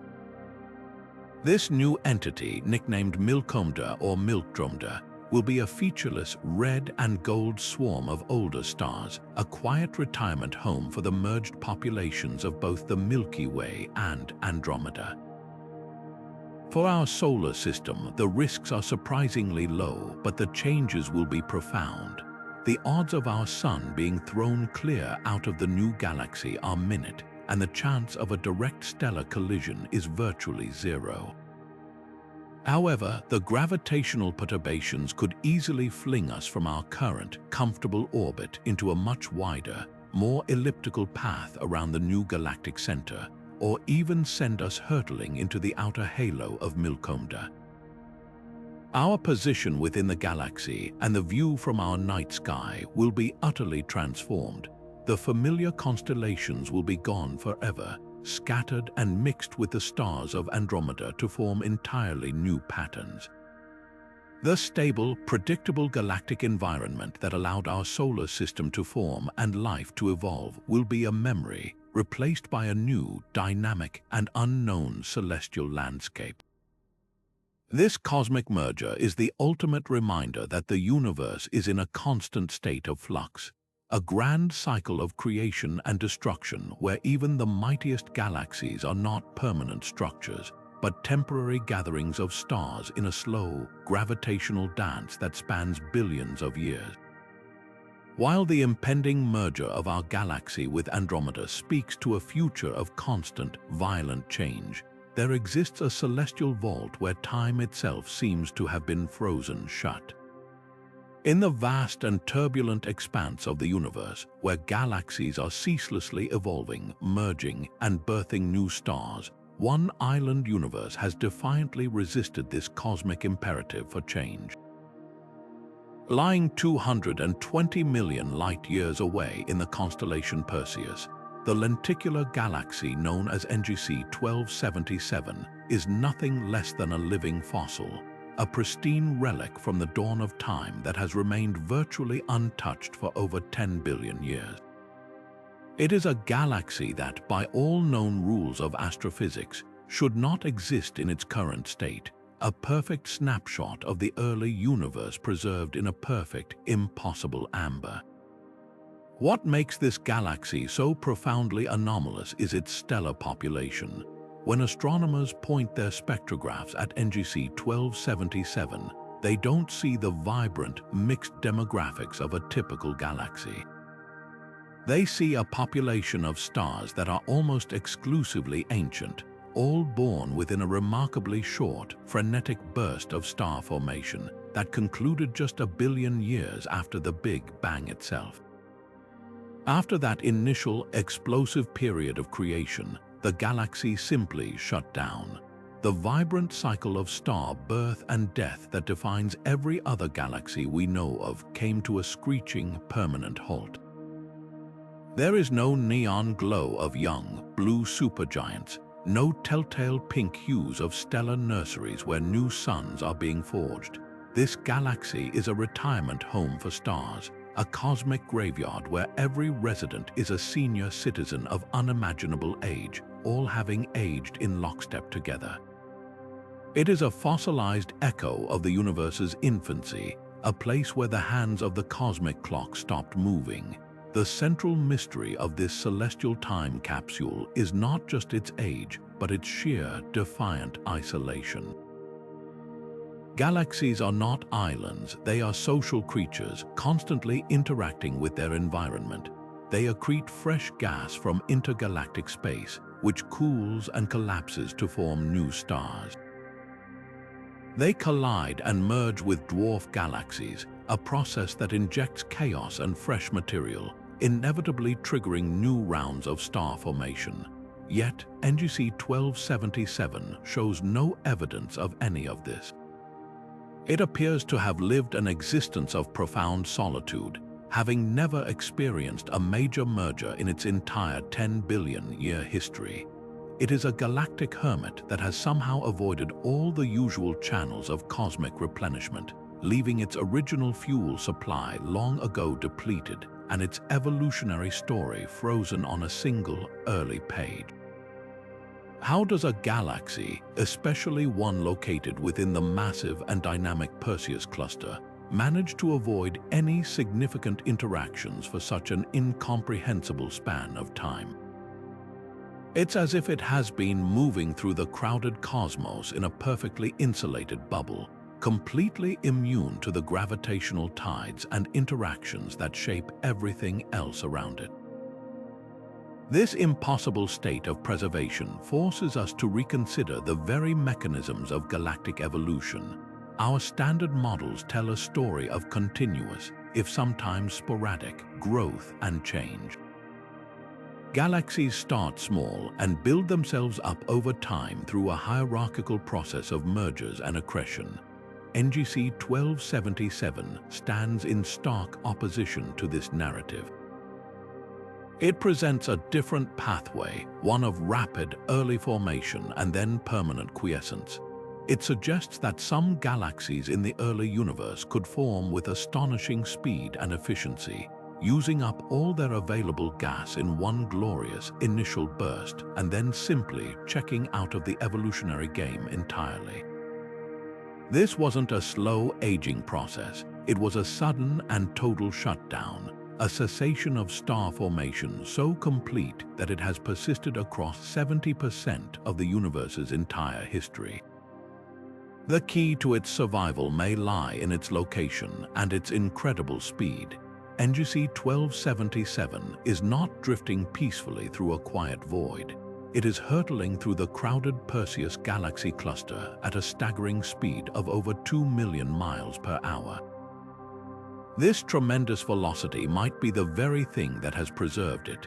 Imagine it as a stone skimming across the surface of a pond. Because it is moving so fast, it never has time to slow down and be captured by the gravitational pull of other galaxies. It zips through the dense core of the cluster without making any close friends or engaging in any destructive mergers. Furthermore, the environment itself might be hostile to star formation in a different way. The space between galaxies in a cluster is filled with a superheated plasma known as the intracluster medium. For a galaxy moving this fast, this thin, hot gas would act like a constant, fierce headwind, physically ramming into the galaxy's own cool gas reservoir. This process, called ram pressure stripping, could have effectively blowtorched away any remaining star forming fuel billions of years ago, ensuring the galaxy could never again create a new star. Studying this relic is like opening a time capsule from a period when the universe was in its chaotic youth. It provides astronomers with a unique, uncontaminated sample of what the earliest, most massive galaxies were like. By analyzing the composition and motion of its ancient stars, we can learn about the conditions in the primordial universe without the complicating factors of later mergers and new star formation muddying the data. It is a pure, laboratory-grade specimen of the early cosmos. The existence of NGC 1277 and a handful of other similar relic galaxies tells us that the universe's history is not a single, monolithic story, but a tapestry woven from many different threads. While most galaxies are on a journey of constant change, a rare few have found a way to opt out, becoming permanent monuments to their own dramatic and brilliant beginning, forever holding onto the secrets of the universe's first light. But just as we find galaxies frozen in time, others are caught in a mysterious current, pulled by a force whose source lies in the unknowable darkness beyond everything we can see. We now venture to the very edge of the known cosmos, to a phenomenon so profound it challenges the definition of reality itself. This is the dark flow, a vast and inexplicable river of motion on a scale that dwarfs even the Great Attractor, a current that seems to be drawing entire clusters of galaxies toward a point that, by all known laws of physics, should not exist, a point beyond the horizon of our observable universe. The discovery of this cosmic drift is a testament to human ingenuity and our ability to measure the seemingly immeasurable. It began with one of the most precise maps ever created of the infant universe, the cosmic microwave background radiation, or CMB. This is the leftover heat from the Big Bang, a faint glow that permeates all of space and provides a snapshot of the universe when it was just 380,000 years old. Crucially, this radiation is almost perfectly uniform, but not quite. Tiny fluctuations in its temperature, mere millionths of a degree, reveal the seeds of all future structure, the slightly denser regions that would one day collapse into galaxies and clusters. This CMB also serves as the ultimate fixed reference frame against which all other motion can be measured. When a galaxy cluster moves through space, the hot, energetic gas that surrounds it interacts with the CMB photons in a specific way, a phenomenon known as the kinematic Sunyaev-Zeldovich effect. In simple terms, it creates a very slight but detectable distortion in the CMB's temperature in the direction the cluster is moving. It's like seeing the wake of a ship moving through a calm sea. By studying the wake, you can deduce the ship's speed and direction. When a team of astronomers led by Alexander Kashlinsky applied this technique to a huge catalogue of galaxy clusters, they expected to see a random scatter of motions, a cosmic dance of individual groups pulled this way and that by the gravitational tug of their nearby neighbors. That is, after all, how the universe is supposed to work on the largest scales. The principle of isotropy states that the universe should be roughly the same in all directions, with no preferred axis or direction of motion. What they found instead was a shocking, coordinated drift. Hundreds of clusters, stretching out for billions of light-years, were all moving in the same direction at astonishing speeds of nearly 2 million miles per hour. This wasn't a local flow like the one toward the Great Attractor. This was a bulk flow on a scale that defied all conventional models of cosmic evolution. The gravitational pull required to orchestrate this motion would have to come from a structure of almost unimaginable mass, a concentration of matter so vast it would make superclusters look like pebbles. But there was a devastating problem. According to our best measurements, there simply isn't enough visible, or even dark, matter within the entire observable universe to account for it. The source of this gravitational pull must lie outside. This is the heart of the mystery and the reason the phenomenon is so deeply unsettling. The observable universe is not the entire universe. It is only the portion from which light has had time to reach us since the Big Bang, a sphere about 93 billion light-years across. The dark flow suggests that the massive structures generating this gravitational tide lie beyond this cosmic horizon. We cannot see them, we cannot observe them directly with any telescope, because the light from those regions has not had enough time to travel to us in the 13.8 billion year history of the cosmos. We are inferring their existence only through their gravitational ghost, a pull felt across an unbridgeable void. It is the ultimate example of a scientific deduction based on an effect without a visible cause. The implications of this are staggering, forcing cosmologists to consider possibilities that sound like pure metaphysics. One theory suggests that the dark flow is a remnant, a fossil imprint from the universe's first fraction of a second. During the period of inflation, when the universe expanded faster than the speed of light, regions that were once causally connected were suddenly stretched far beyond our horizon. The dark flow could be the gravitational memory of a pre-inflationary structure, its influence forever locked into the fabric of our observable patch.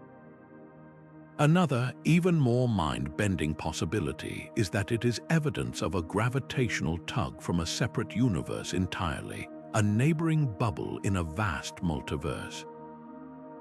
If our universe is just one bubble in a frothing sea of cosmic foam, then the gravity from an adjacent, invisible bubble could potentially reach across the void and tug on the matter within our own.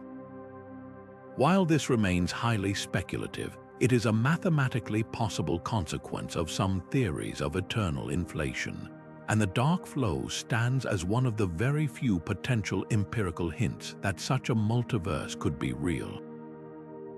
Of course, such an extraordinary claim requires extraordinary evidence, and the dark flow has been the subject of intense debate and scrutiny since its discovery.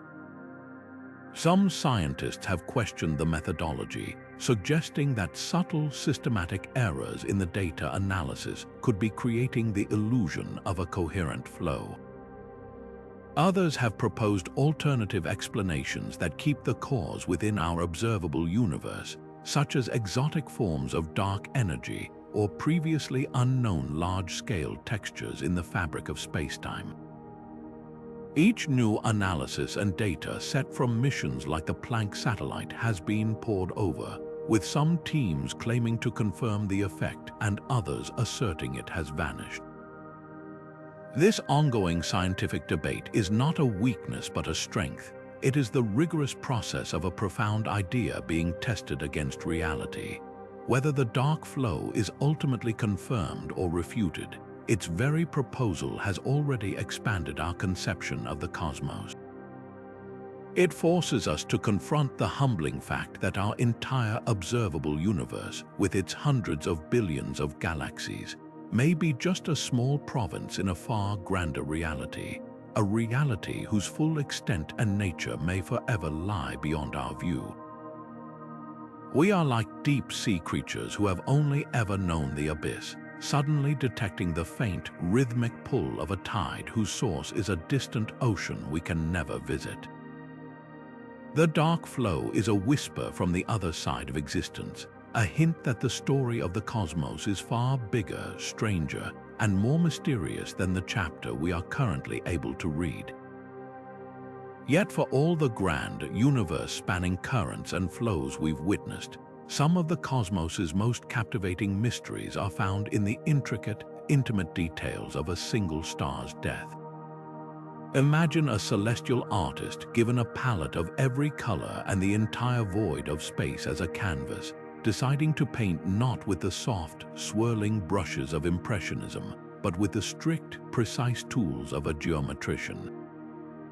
The result would be the Red Rectangle Nebula, a structure so perfectly, shockingly angular that it seems to defy the very laws of physics that govern the dying breaths of stars.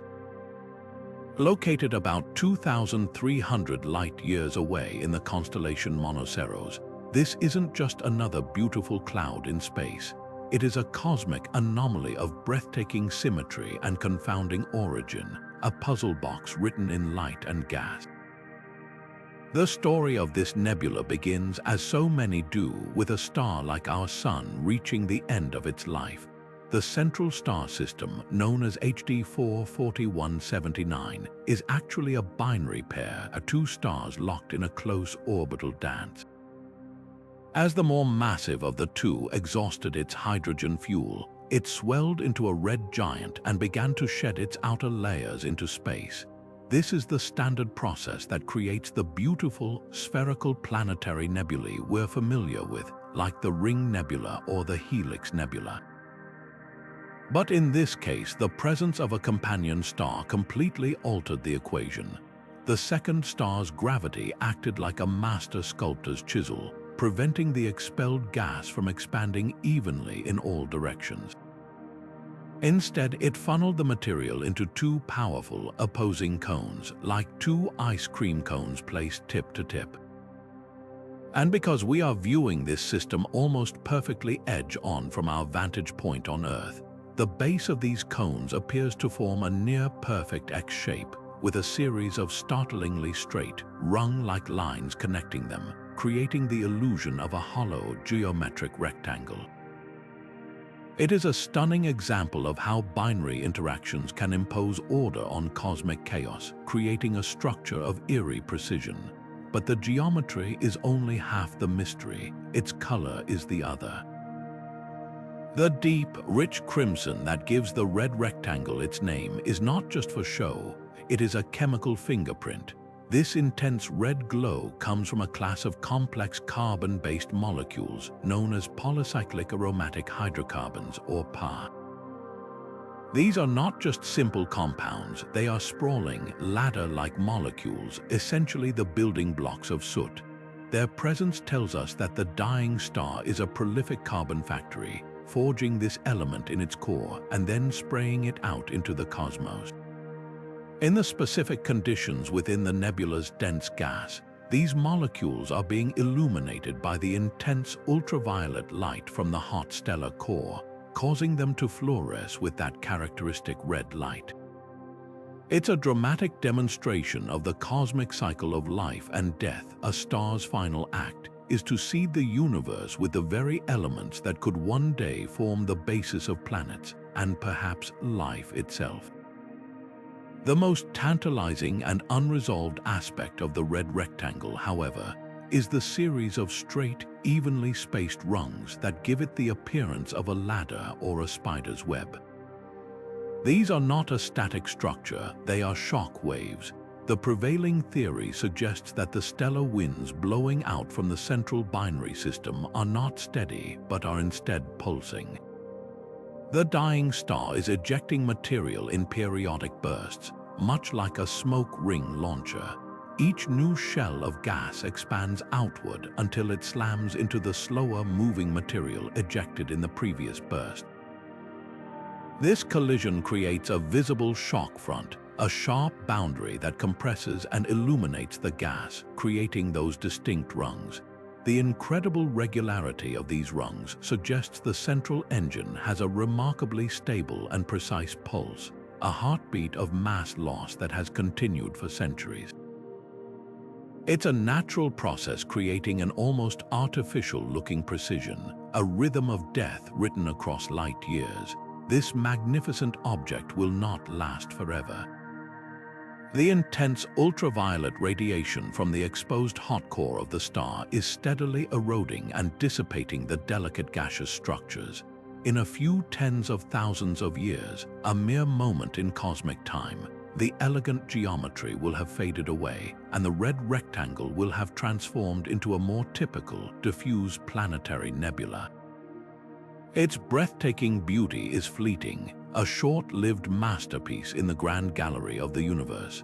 It serves as a powerful reminder that the cosmos is not just a place of unimaginable power and scale, but also of exquisite, delicate structure. It challenges our preconceived notions of how things should look, proving that even in death, a star can create something of stunning order and profound mystery, a geometric poem written in the final chapter of a sun's life. Just when we begin to grasp the vast currents of the dark flow or the intricate geometry of a dying star, the universe presents a structure so immense it redefines the very meaning of the word large. We have mapped superclusters and navigated great voids, but these are mere neighborhoods within a single city. What if we could step back and see the entire metropolitan area? What we would find is a cosmic metropolis of such staggering proportions that its existence, according to our best models of the universe, should be impossible. This is not merely a large structure, it is a limit breaker, a challenge to cosmology itself. Welcome to the Hercules Corona Borealis Great Wall, the single largest thing we have ever found in all of creation. To even begin to comprehend the scale of this entity is to engage in an exercise in profound abstraction. This great wall is not a physical barrier made of bricks and mortar. It is a filament, a massive thread in the grand cosmic web, a dense river of galaxies bound together by gravity. It stretches across an almost inconceivable portion of the sky, a tendril of galactic clusters 10 billion light-years in length. To put that number in perspective, the entire observable universe is only about 93 billion light-years across. This single structure, one filament among many, occupies more than a tenth of the entire diameter of the known cosmos. If you could travel at the speed of light, it would take you 10 billion years to go from one end to the other, a journey spanning nearly 3/4 of the age of the universe itself. Within this filament, astronomers estimate there are billions of galaxies, each containing hundreds of billions of stars. The numbers quickly become numbing, transcending human experience and entering the realm of the truly cosmological. Its discovery was a slow, painstaking process that emerged from a specific and ambitious project, mapping gamma-ray bursts. These incredibly energetic explosions, which we've discussed, are the death cries of massive stars and are thought to be associated with regions of active star formation. Because they are so blindingly bright, they can be seen across vast distances, acting as brilliant beacons that illuminate the large-scale structure of the universe. When astronomers began plotting the locations of hundreds of these bursts, they noticed something peculiar. A significant number of them, particularly those from a specific epoch in the universe's history, were not randomly scattered. Instead, they were concentrated in a massive, ring-like structure that spanned a huge portion of the constellations Hercules and Corona Borealis.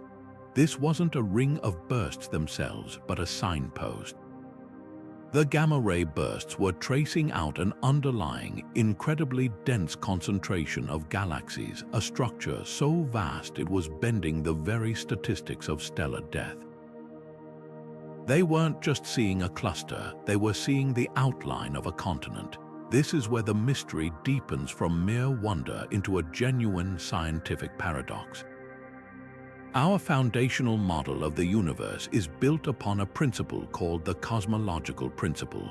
This isn't a scientific law in itself, but a guiding assumption that on the very largest scales, the universe is homogeneous and isotropic.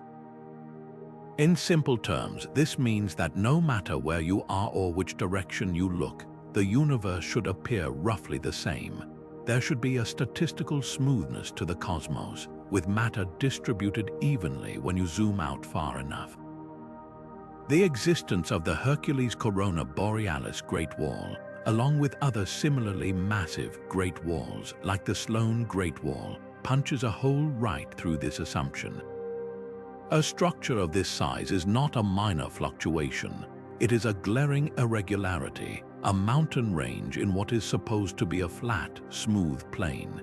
Its scale is so grand that it approaches the theoretical maximum size for any structure to have formed within the age of the universe, given the speed of light and the influence of gravity. It shouldn't be there, and yet the map of gamma-ray bursts insists that it is. So how does something this vast come into being? The prevailing theory for the universe's large-scale structure involves dark matter and the echoes of the Big Bang. Tiny quantum fluctuations in the primordial universe were magnified to enormous sizes during a period of rapid inflation. These minuscule ripples in density became the gravitational seeds around which all matter, both dark and visible, began to clump.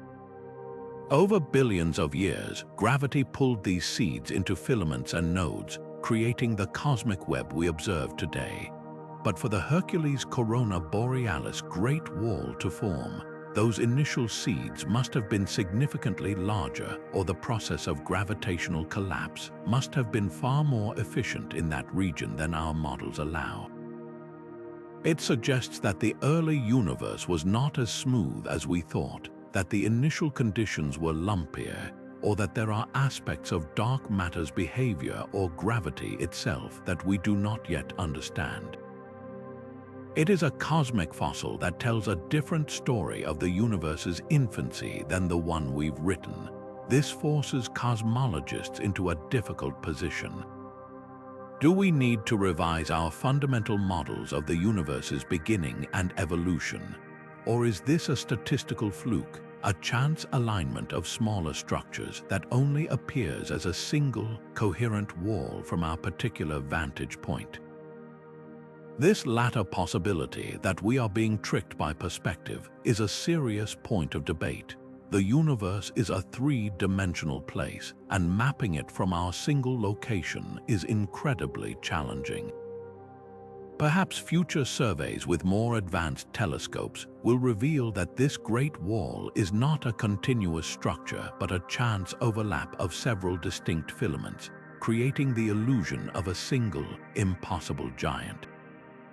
For now, the evidence stands as a profound anomaly, a challenge thrown down by the cosmos. The Hercules Corona Borealis Great Wall is more than a record holder, it is a boundary marker.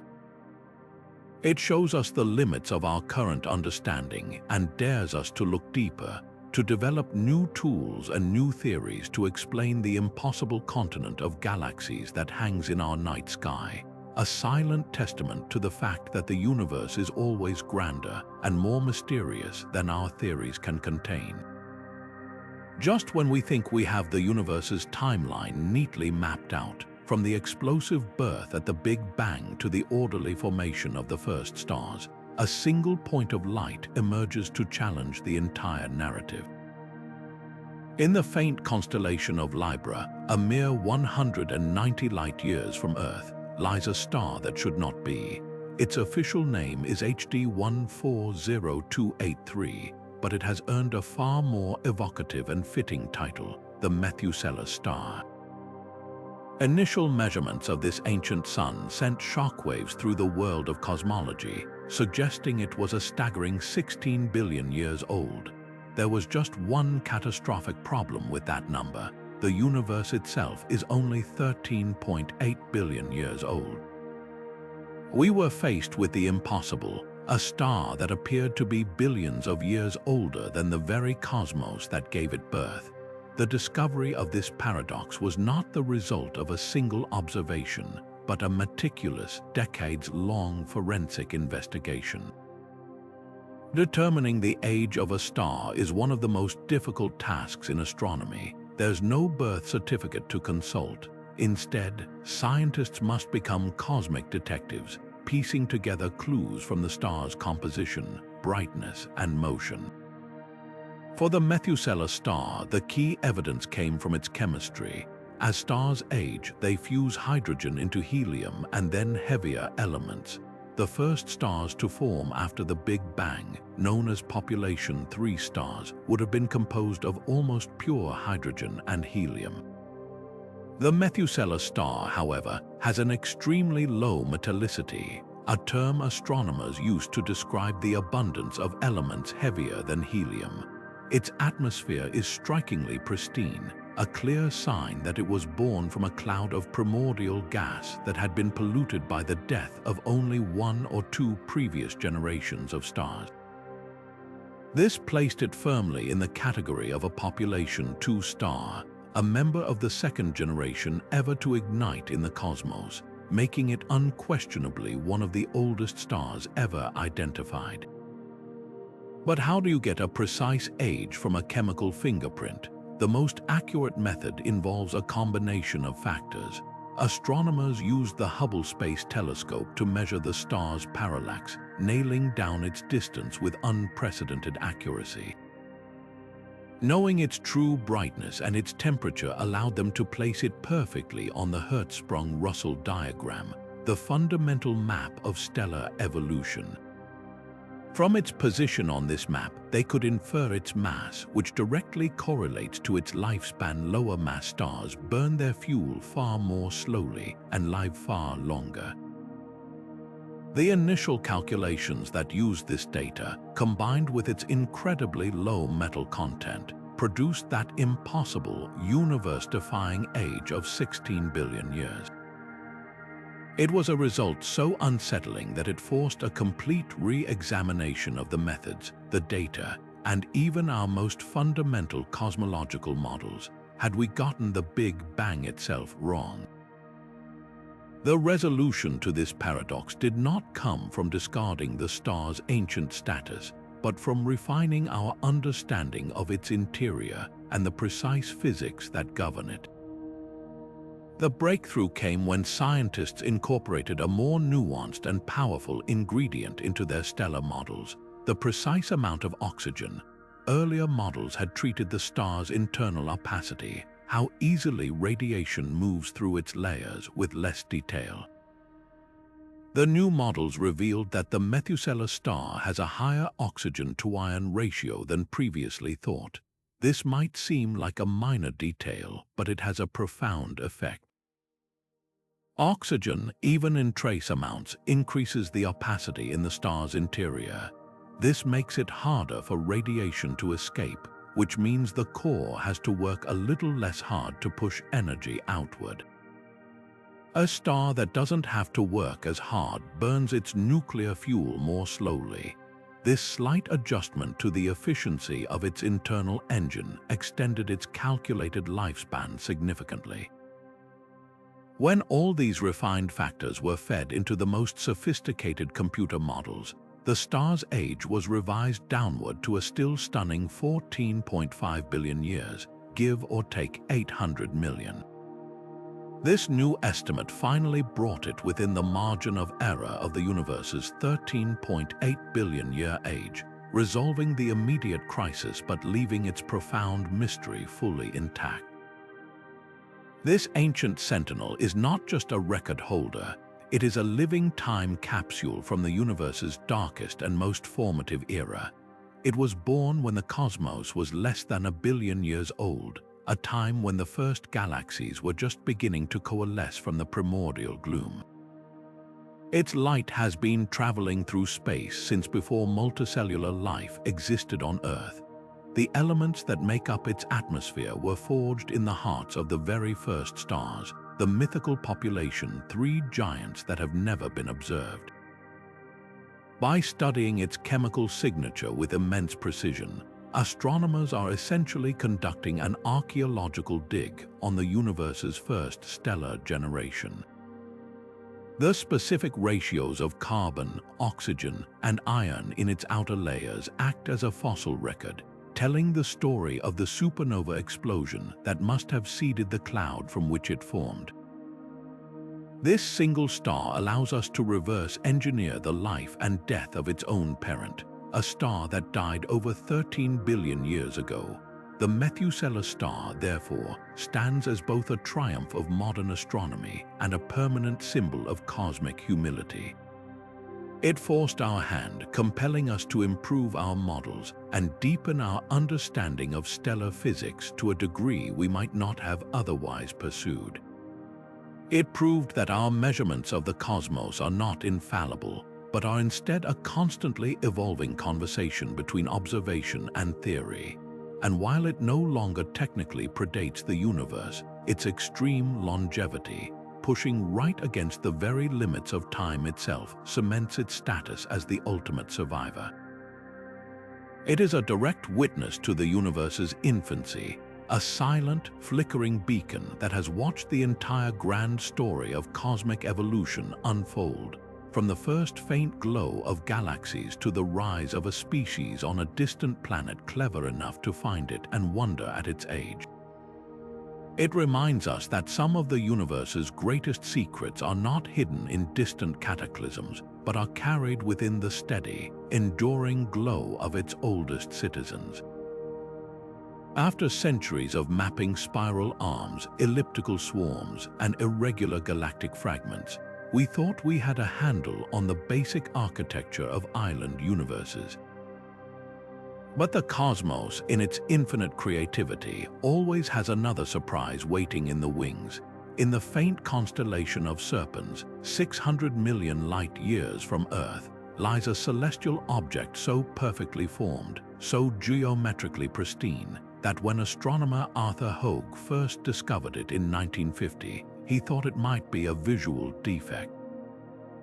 He even mused in his notes that it could be some kind of gravitational lensing effect, an Einstein ring. What he had actually found was a galaxy that defied every known classification, a cosmic bullseye of such stunning symmetry it seemed almost artificial. This is Hoag's object, and it remains one of the most photogenic and perplexing galactic anomalies ever observed. The visual spectacle is immediate and arresting. At its heart lies a dense, glowing core of old, yellow stars, a familiar sight reminiscent of the central bulge of a spiral galaxy like our own Milky Way. But here, the familiarity ends. This core is not connected to any spiral arms. Instead, it is perfectly encircled by a breathtaking, detached ring of brilliant blue stars, young and hot, forming a luminous circle of stellar nurseries and dazzling new suns. Between this vibrant ring and the serene core lies a gap, a dark, seemingly empty corridor that is almost completely devoid of stars. The two components, the old yellow heart and the young blue ring, are perfectly balanced, a cosmic yin and yang separated by a void. It looks less like a naturally formed galaxy and more like a work of abstract art, a celestial dreamcatcher woven from starlight. The central mystery, of course, is how such a flawless structure could possibly come to be. In our standard model of galactic evolution, such perfection is an anomaly. Galaxies form through messy processes, violent mergers, chaotic accretion of gas, and gravitational interactions that twist and warp their shapes over billions of years. Hoag's object shows no signs of this turbulence. It is a picture of serene, symmetrical isolation. The most intuitive explanation, and the one first proposed, is that it is the result of a galactic collision. The theory suggests that billions of years ago, a smaller dwarf galaxy plunged directly through the heart of what was then a more typical spiral galaxy. The gravitational shockwave from this catastrophic encounter would have sent powerful ripples through the victim galaxy's gas disk, compressing the material in a circular wave. This wave of compressed gas then triggered a frenzied burst of star formation, creating the brilliant blue ring we see today, while the central regions of the original galaxy were left relatively undisturbed, becoming the old yellow core. It's a compelling story, a celestial pebble dropped into a still pond of stars, freezing a moment of impact in time. But even this elegant theory faces significant challenges. If a collision created this perfect ring, where is the culprit? There is no obvious dwarf galaxy remnant nearby, no trail of stellar debris pointing to a recent encounter. The galaxy appears utterly alone. Furthermore, the ring itself is remarkably regular and stable. The shockwave from a single, ancient collision would likely have dissipated or become distorted over such a vast timescale. This has led astronomers to propose alternative, even more exotic formation mechanisms. One fascinating possibility is a process called resonance. Much like the gravitational forces that create the gaps in Saturn's rings or shepherd the stars in our own galaxy's spiral arms, a persistent resonance within Hoag's object could have organized its gas and stars into this precise circular configuration. This would require a specific and stable pattern of gravitational forces, a kind of standing wave within the galaxy that has orchestrated its structure over eons, a natural rhythm made visible.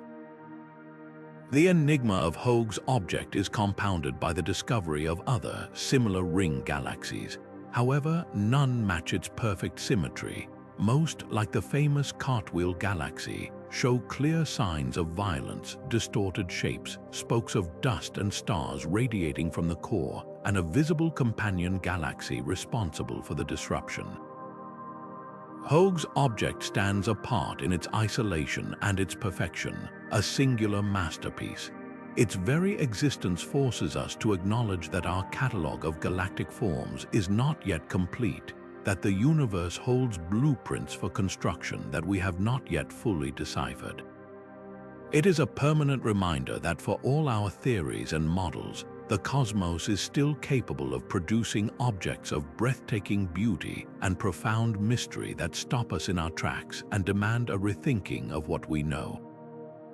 But just as we find galaxies frozen in time and stars older than the universe, we are forced to confront the possibility that our understanding of the most fundamental cosmic engines, stars themselves, might be radically incomplete. We have always assumed that the brilliant beacons dotting the void are all powered by the same process, the relentless crush of gravity igniting nuclear fusion in their cores, turning hydrogen into helium and light. But what if there exists another, more shadowy way for a star to shine? A way that doesn't rely on the familiar physics of protons and neutrons, but on the ghostly, invisible particles that make up the vast majority of matter in the cosmos. This is not science fiction. This is the compelling and deeply strange hypothesis of the dark star. The theory emerges from one of cosmology's greatest puzzles, the early universe. Observations from the James Webb Space Telescope and other instruments are revealing that the first galaxies formed astonishingly quickly, assembling huge numbers of stars and even supermassive black holes far earlier than our standard models predicted. It's as if the universe hit the ground running, achieving in a few 100 million years what should have taken billions. This breakneck pace of early cosmic construction is incredibly difficult to explain if the first stars had to form slowly from the collapse of pure hydrogen and helium clouds. The dark star theory offers a potential solution, a cosmic shortcut powered by a fuel source we cannot see. Imagine the conditions just a few million years after the Big Bang.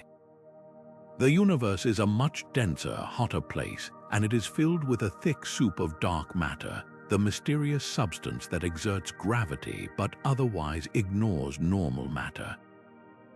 Within this soup, the first clumps of ordinary gas, hydrogen and helium, are beginning to coalesce under their own gravity. As they do, they naturally pull in the surrounding dark matter along with them. In a standard star, this collapsing gas would heat up until fusion ignites, creating an outward pressure that halts the collapse. But in a dark star scenario, something else happens first. The dark matter particles concentrated in the heart of this protostellar cloud begin to interact with one another. According to some models, when certain types of dark matter particles collide, they can annihilate each other, converting their entire mass directly into pure energy according to Einstein's famous equation, E equals mc squared. This energy release would be utterly transformative. Instead of a brief, violent collapse ending in fusion, the nascent star would be stabilized and heated from within by this steady, pervasive dark matter engine. The energy from annihilation would provide a constant, powerful outward pressure, preventing the core from ever becoming hot and dense enough to trigger conventional nuclear fusion. The result would be a star that is fundamentally different from any we know, a dark star. These objects would be colossal, truly gargantuan. Models suggest they could grow to be millions of times more massive than our Sun and billions of times brighter, all while having a much cooler surface temperature, likely glowing with a deep red or infrared light rather than the fierce blue-white of a young, fusion-powered giant. They would be invisible to optical telescopes but would blaze like beacons in the infrared part of the spectrum. This neatly solves the early universe problem.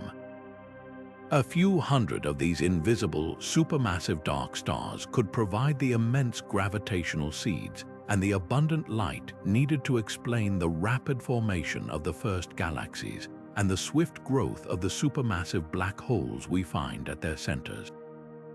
A dark star, after burning through its local supply of dark matter fuel, would eventually collapse, but it wouldn't collapse into a typical stellar remnant. Its core, already containing the mass of millions of suns, could collapse directly into a supermassive black hole, skipping the star death process entirely and providing a ready-made engine for a nascent galaxy. It's an elegant, if unproven, cosmic life cycle. The hunt for these invisible giants is one of the most fascinating challenges in modern astronomy. How do you look for something that produces no light of its own and may be composed almost entirely of normal gas heated by an invisible power source? The primary method is to search for their unique infrared signature. The James Webb Space Telescope, with its unparalleled sensitivity to infrared light, is the perfect instrument for this search.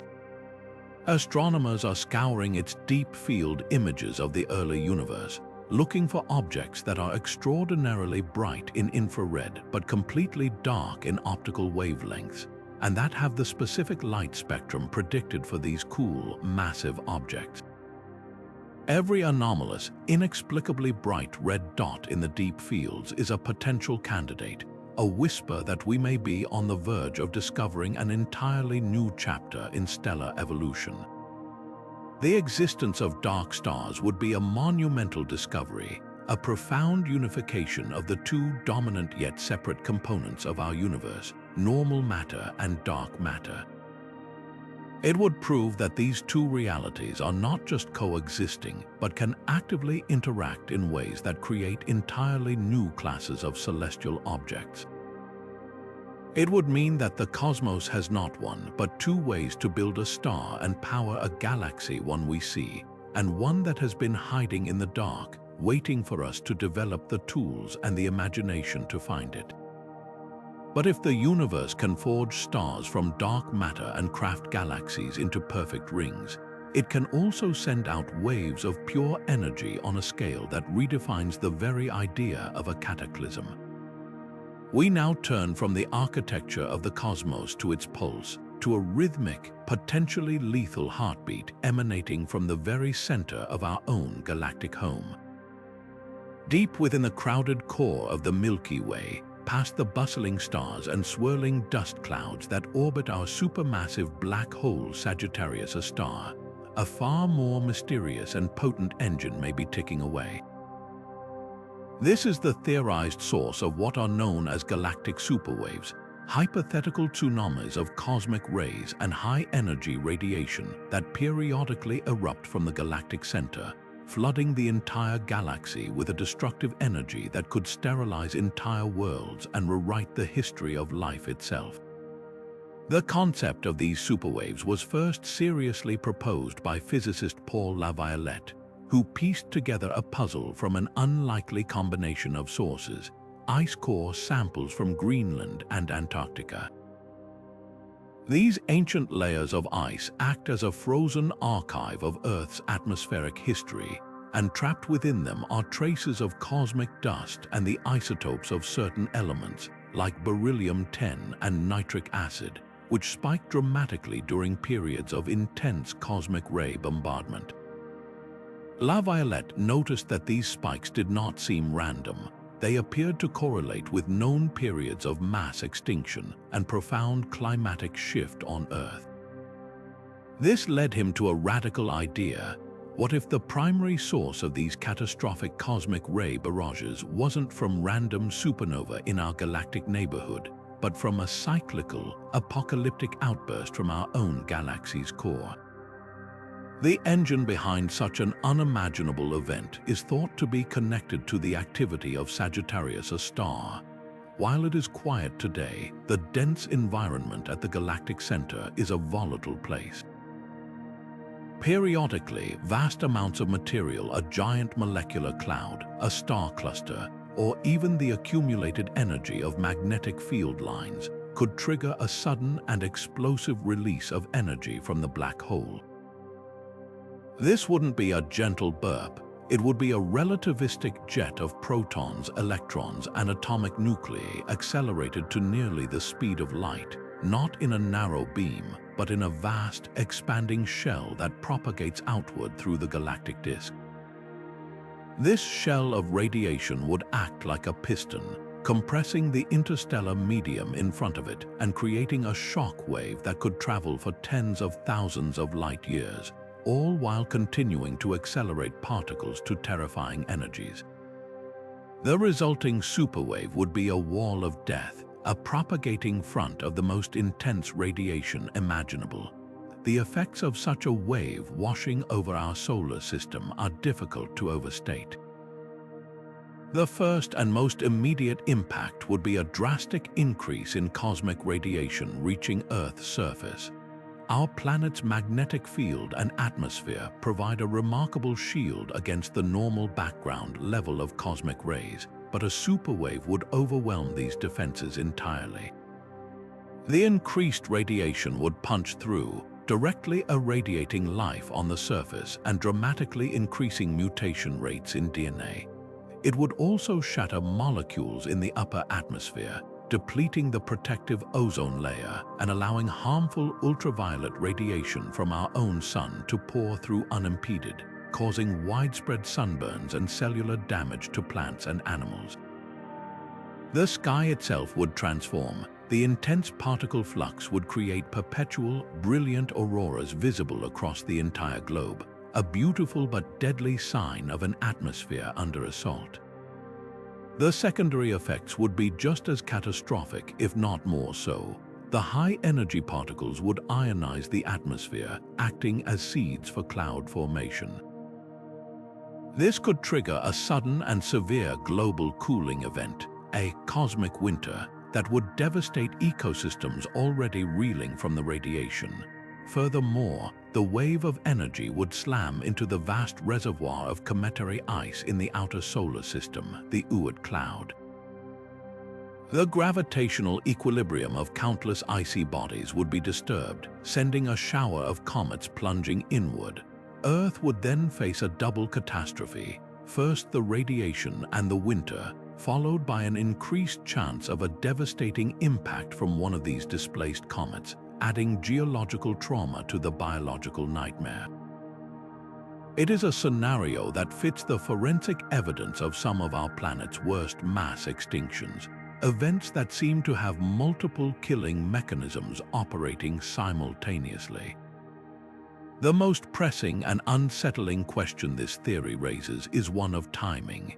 If these events are periodic, is our solar system currently orbiting in a relatively quiet spiral arm on borrowed time? Determining a reliable schedule for galactic superwaves is immensely difficult, as we have only begun to read the geological record with the precision needed to identify them. The evidence points to several potential events in the last several million years, suggesting a cycle that could be on the order of tens of thousands to millions of years. The terrifying implication is that another superwave could already be on its way. The light and particles from an eruption at the galactic center 25,000 years ago would only just be reaching us now. We are, in a very real sense, living in the blast zone of a potential cosmic gun that may have already fired, waiting for the bullet to arrive. This is not a reason for panic, but a powerful motivator for deeper observation and understanding. By studying the galactic core with ever more sensitive instruments, by continuing to decipher the ice core records, and by refining our models of galactic dynamics, we may one day be able to predict these events, transforming a terrifying cosmic mystery into a known, if formidable, natural cycle. The theory of galactic superwaves reminds us that the greatest threats to life on Earth may not always come from within our solar system, but from the silent, sleeping giant at the heart of our own galaxy. After exploring the potential for periodic devastation from our galaxy's core, we now turn our attention to a mystery much closer to home, a puzzle not written in ancient ice cores but in the strange, looping paths of distant chunks of ice themselves. Far beyond the orbit of Neptune, in the cold, dark frontier of our solar system, a handful of small, icy worlds are behaving as if they are under the influence of a hidden conductor. Their orbits are clustered, tilted, and shepherded in a way that defies the gravitational pull of all the known planets. The only explanation that fits the data for a growing number of astronomers is the presence of a previously undetected world, a massive perturber lurking in the frozen shadows. This is the Planet 9 hypothesis, a modern-day celestial detective story that has reignited the thrill of planetary discovery and forced us to admit that our own cosmic backyard may still hold monumental secrets. The evidence for this hidden world is not a direct image or a fleeting glimpse, but a ghostly signature written in the orbital mechanics of small, distant objects known as trans-Neptunian objects, or TNO. In 2014, astronomers Chad Trujillo and Scott Shepard noticed something peculiar about the orbits of a dozen of these icy bodies, including the dwarf planet Sedna.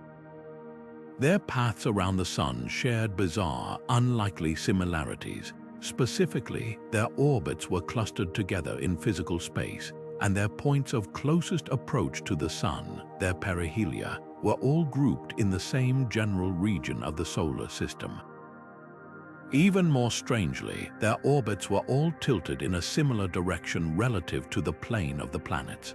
Statistically, the chance of this happening randomly from the gravitational influence of the 8 known planets is astronomically low, less than 0.0001%. It was as if someone had thrown a handful of marbles onto a vast sheet, and they had all rolled not randomly, but into the same corner, suggesting the sheet itself was tilted by an unseen heavy weight.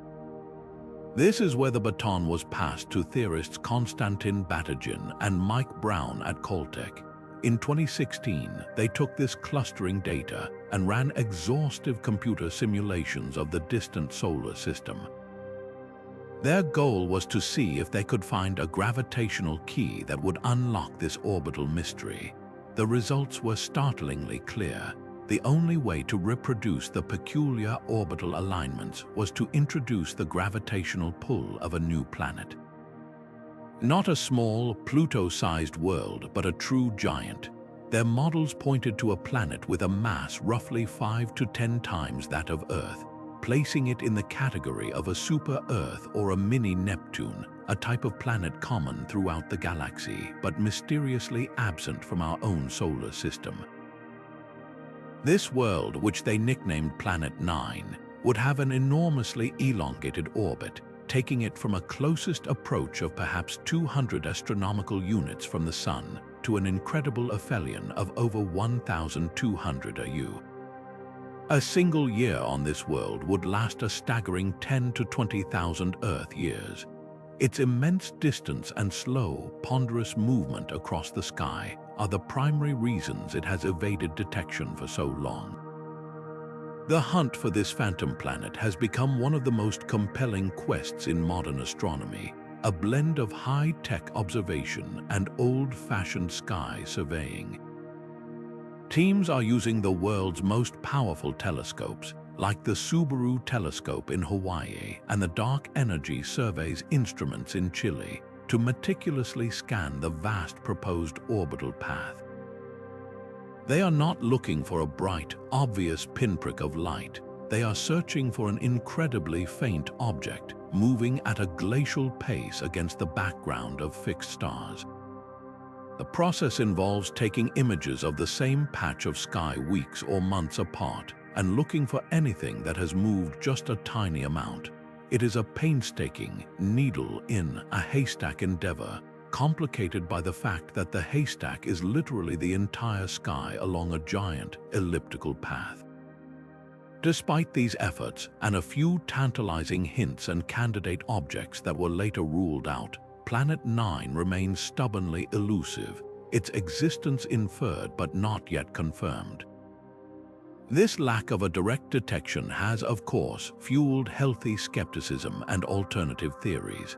Some scientists propose that the gravitational anomalies could be explained not by one large planet, but by the collective pull of a massive disk of small, icy objects that we have also failed to detect. Others suggest that our understanding of gravity itself might need tweaking on the largest scales within the solar system, though this is a less popular view. The most compelling alternative is a statistical fluke, that we have simply not discovered enough of these distant objects to see the true, random distribution, and that the apparent clustering is an illusion created by our limited observational data. As more TNOs are discovered with powerful new telescopes like the Vera C. Rubin Observatory, this mystery will be put to the ultimate test. If the clustering pattern holds and strengthens with more data, the case for Planet 9 becomes ironclad. If the new objects show random orbits, the hypothesis will fade away, a fascinating mathematical ghost. Whether Planet 9 is ultimately found or not, its proposal has already profoundly changed our perspective on the solar system. It reminds us that our inventory of major worlds is not necessarily complete, that a kingdom-sized planet could still be hiding in plain sight, its presence felt only through its gravitational influence on the smallest members of our cosmic family. It challenges the standard model of our solar system's formation, forcing us to ask how a 5-Earth mass planet could have ended up on such a distant, eccentric orbit. Was it ejected during the solar system's violent early days, its path calmed and fixed by the gravitational pull of passing stars? Or does its existence point to a more chaotic and dynamic birth for our planetary system than we ever imagined? the hunt continues, a testament to the fact that even in our own celestial neighborhood, the greatest adventures of discovery are still waiting to be had, hidden in the dark, just beyond the edge of our current maps. But if the hunt for Planet 9 reveals the secrets of our immediate neighborhood, it is the grandest structure of all that reminds us we are part of something infinitely larger, a cosmic architecture so immense it makes galaxies look like mere specks of dust on its threads. We have explored dark matter's ghostly pull and the voids it helps create, but it is time to see the full tapestry these forces weave. This is the cosmic web, the fundamental skeleton of the universe, a labyrinth of dark matter and glowing gas that connects every galaxy, cluster, and supercluster in a single, vast, and breathing network. To understand this web is to finally see the universe not as a collection of isolated islands, but as a single, interconnected organism, with gravity as its nervous system and galaxies as its shining cells.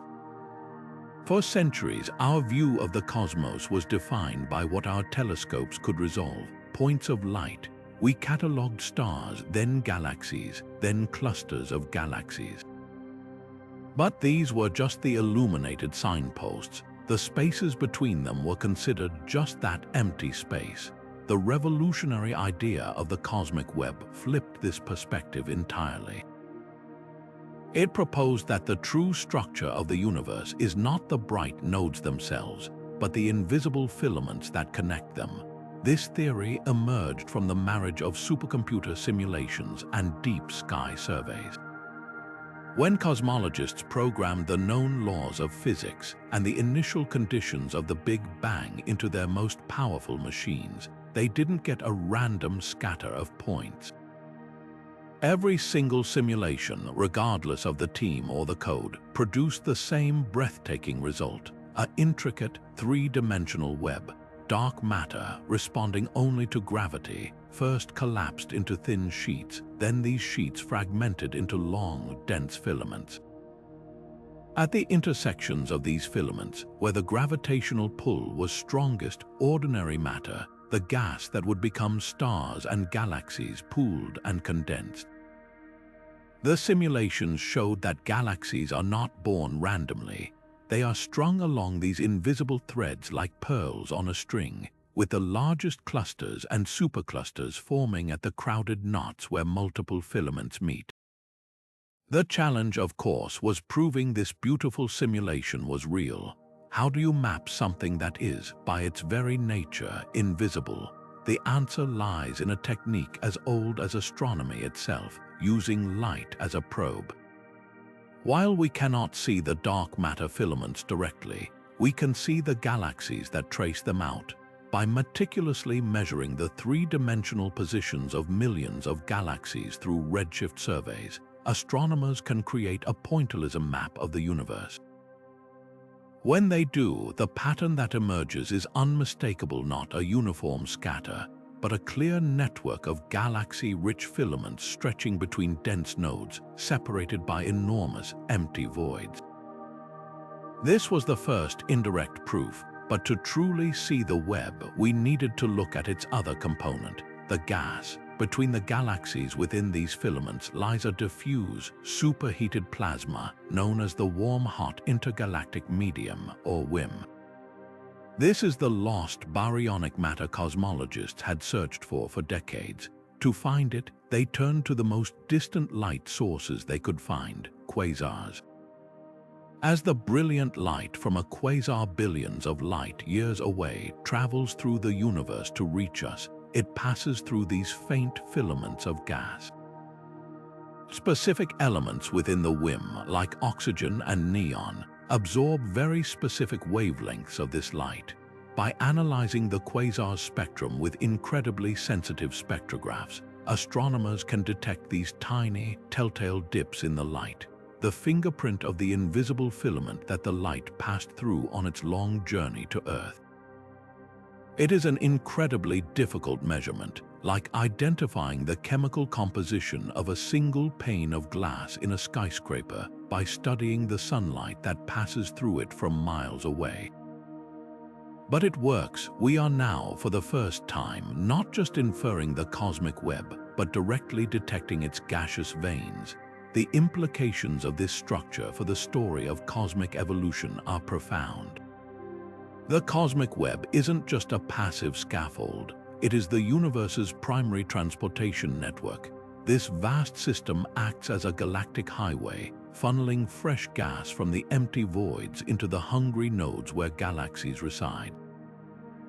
This constant inflow of fuel is what allows galaxies to continue forming stars for billions of years. But the web is also a source of violence and transformation. When two filaments intersect, the galaxies they carry are sent on a collision course, destined to merge and create new, larger galaxies. The web governs the growth, the movement, and the very destiny of every galaxy within it. Our own Milky Way is not an exception. We are part of the Laniakea supercluster, a single, magnificent knot in this grand design, slowly being pulled along a filament toward the Great Attractor. Our place in the cosmos, our motion, and our future are all dictated by this invisible architecture. What we have mapped so far is likely just the beginning. The full extent of the web may hold even greater secrets. Some theories suggest that the longest filaments could be home to the universe's most powerful particle accelerators, where dark matter particles collide and create detectable signals. Others propose that the magnetic fields that surely permeate these structures could be influencing the evolution of galaxies in ways we are only starting to understand. With new telescopes like the James Webb Space Telescope and the upcoming Nancy Grace Roman Space Observatory, we are on the verge of mapping the cosmic web in unprecedented detail, pushing our view back to the very dawn of time to see the first threads as they began to form. This is more than just cartography. It is a journey to understand the deepest blueprint of existence, to see the hidden currents that have shaped everything from the largest supercluster to the very planet we call home. The cosmic web is the ultimate expression of order emerging from chaos, a gravitational masterpiece that has been under construction for 13.8 billion years, and we are only just beginning to trace its patterns. After exploring the cosmic web's intricate architecture, a structure that connects all of existence in a delicate gravitational dance, we arrive at the most unsettling possibility of all, its complete and total undoing. Every story must have an ending, and for the universe itself, physicists have theorized several finales, from a slow fade into cold darkness to a violent collapse back into a singularity. But there is one hypothetical demise that stands out for its sheer, visceral horror, an ending so absolute it would unravel the very fabric of reality itself. This is not a quiet good night, it is the Big Rip, a cataclysm of nothingness that would make every other cosmic event we've discussed seem like a gentle prelude. To understand the mechanism behind this ultimate destruction, we must return to the greatest mystery in modern cosmology, dark energy. This is the name we give to the unknown force that is causing the expansion of the universe to not just continue, but to accelerate. Think of it as a form of anti-gravity, a pervasive pressure embedded in the vacuum of space itself that pushes everything apart. For billions of years, the mutual gravitational attraction between galaxies, clusters, and the cosmic web has been fighting a losing battle against this relentless outward push. The Big Rip scenario presents the darkest possible outcome of this war. What if dark energy isn't just a constant force, but one that grows stronger over time?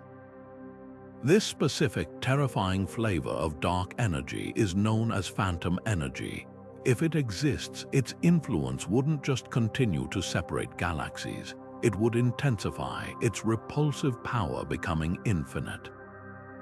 The expansion would cease to be a gentle drift and would instead become a violent, ever-accelerating tear.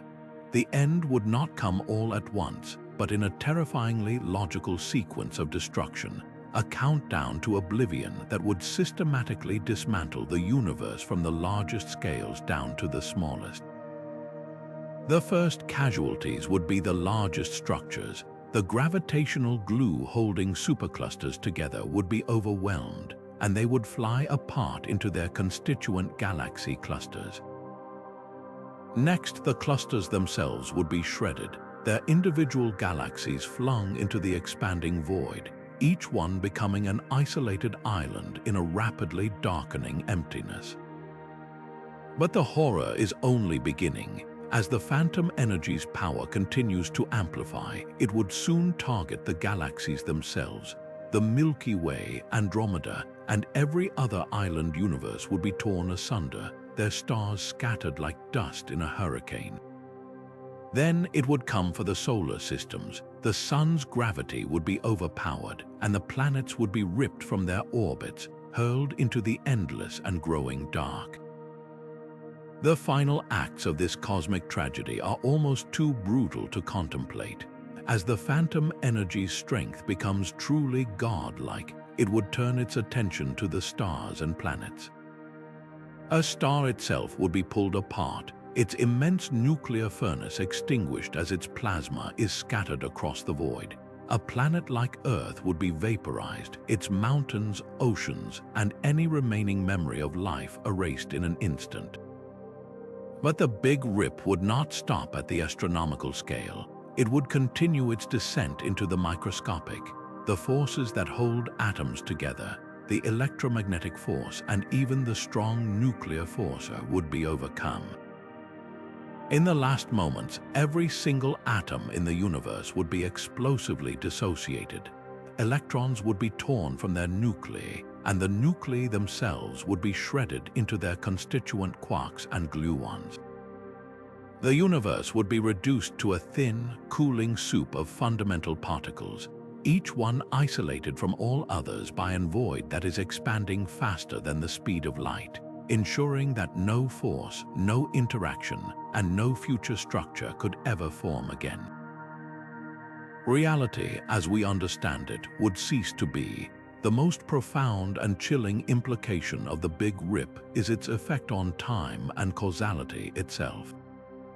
In our current universe, cause must precede effect, but if space is expanding faster than light, it severs the connection between events. Information cannot travel across these superluminal gaps. In the final moments of the rip, as every point in space is hurled away from every other point at speeds exceeding light, the concept of now would become meaningless. There would be no shared timeline, no way for any remaining particles to influence each other. The universe would effectively become a collection of an infinite number of isolated, one-particle universes, each utterly alone forever.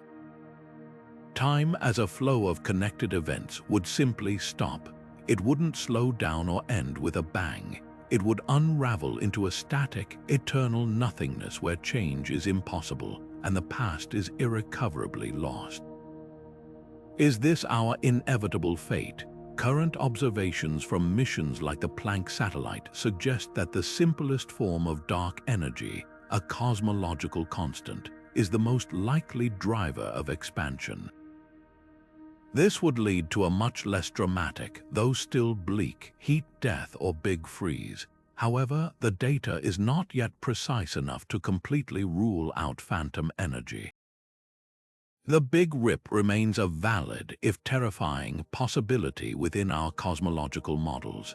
It serves as the ultimate reminder of our cosmic fragility. It forces us to confront the fact that the physical constants and forces we take for granted as the unshakable foundation of reality are not necessarily permanent. They could be mere temporary conditions in a much grander and more unstable cosmic drama. The Big Rip is the final, absolute check on our ambition, a warning that even the atoms that form our thoughts and the space-time that houses our history are not guaranteed a permanent place in the cosmos. It is the starkest possible vision of an end without a legacy, a silence so complete that not even an echo remains. From the silent, invisible pull of the Great Attractor guiding our galactic journey to the violent, predatory dance of a black widow pulsar, we've ventured across a cosmos that consistently defies our imagination. We've stood as silent witnesses to the impossible geometry of the red rectangle and trembled at the thought of a phantom planet lurking in our own solar backyard. We've grappled with the ghostly touch of dark matter and dared to contemplate the absolute end of all things in the Big Rip. Each of these 25 extraordinary events serves as a profound testament to a single, humbling truth. The universe is not just stranger than we imagine, it is stranger than we can imagine. These are not mere curiosities for astronomers. They are fundamental challenges to our understanding of physics, reality, and our own place in the grand scheme of existence. They remind us that every answer we uncover simply leads to a deeper, more fascinating question. The WOW signal's 72-second whisper, the impossible age of the Methuselah Star, the coordinated drift of the dark flow, these are not failures of science but its ultimate purpose. They are the compass points that guide our curiosity, the cosmic puzzles that will inspire generations of scientists, dreamers, and stargazers to come. This journey through the cosmos's greatest mysteries underscores a beautiful paradox of human knowledge. The more we learn, the more we understand how much we have yet to discover. It is a never-ending story, and we are incredibly fortunate to be living in a time when new chapters are being written almost daily by powerful telescopes and brilliant minds. So we turn the question over to you. Which of these cosmic enigmas captures your imagination the most? Does the idea of a diamond world forged in an alien star system fill you with wonder? Or does the silent, predatory drift of a rogue black hole send a chill down your spine? Let us know in the comments below. We are just as fascinated by your perspective as we are by the mysteries themselves. If this exploration into the unknown has sparked your curiosity, make sure to subscribe and hit the notification bell. Our channel is dedicated to these deep dives into the cosmos, unraveling the secrets of the universe one mystery at a time. The greatest discoveries are still out there, waiting in the dark, and together we can continue to shine a light on them. Thank you for joining us on this incredible journey. Keep looking.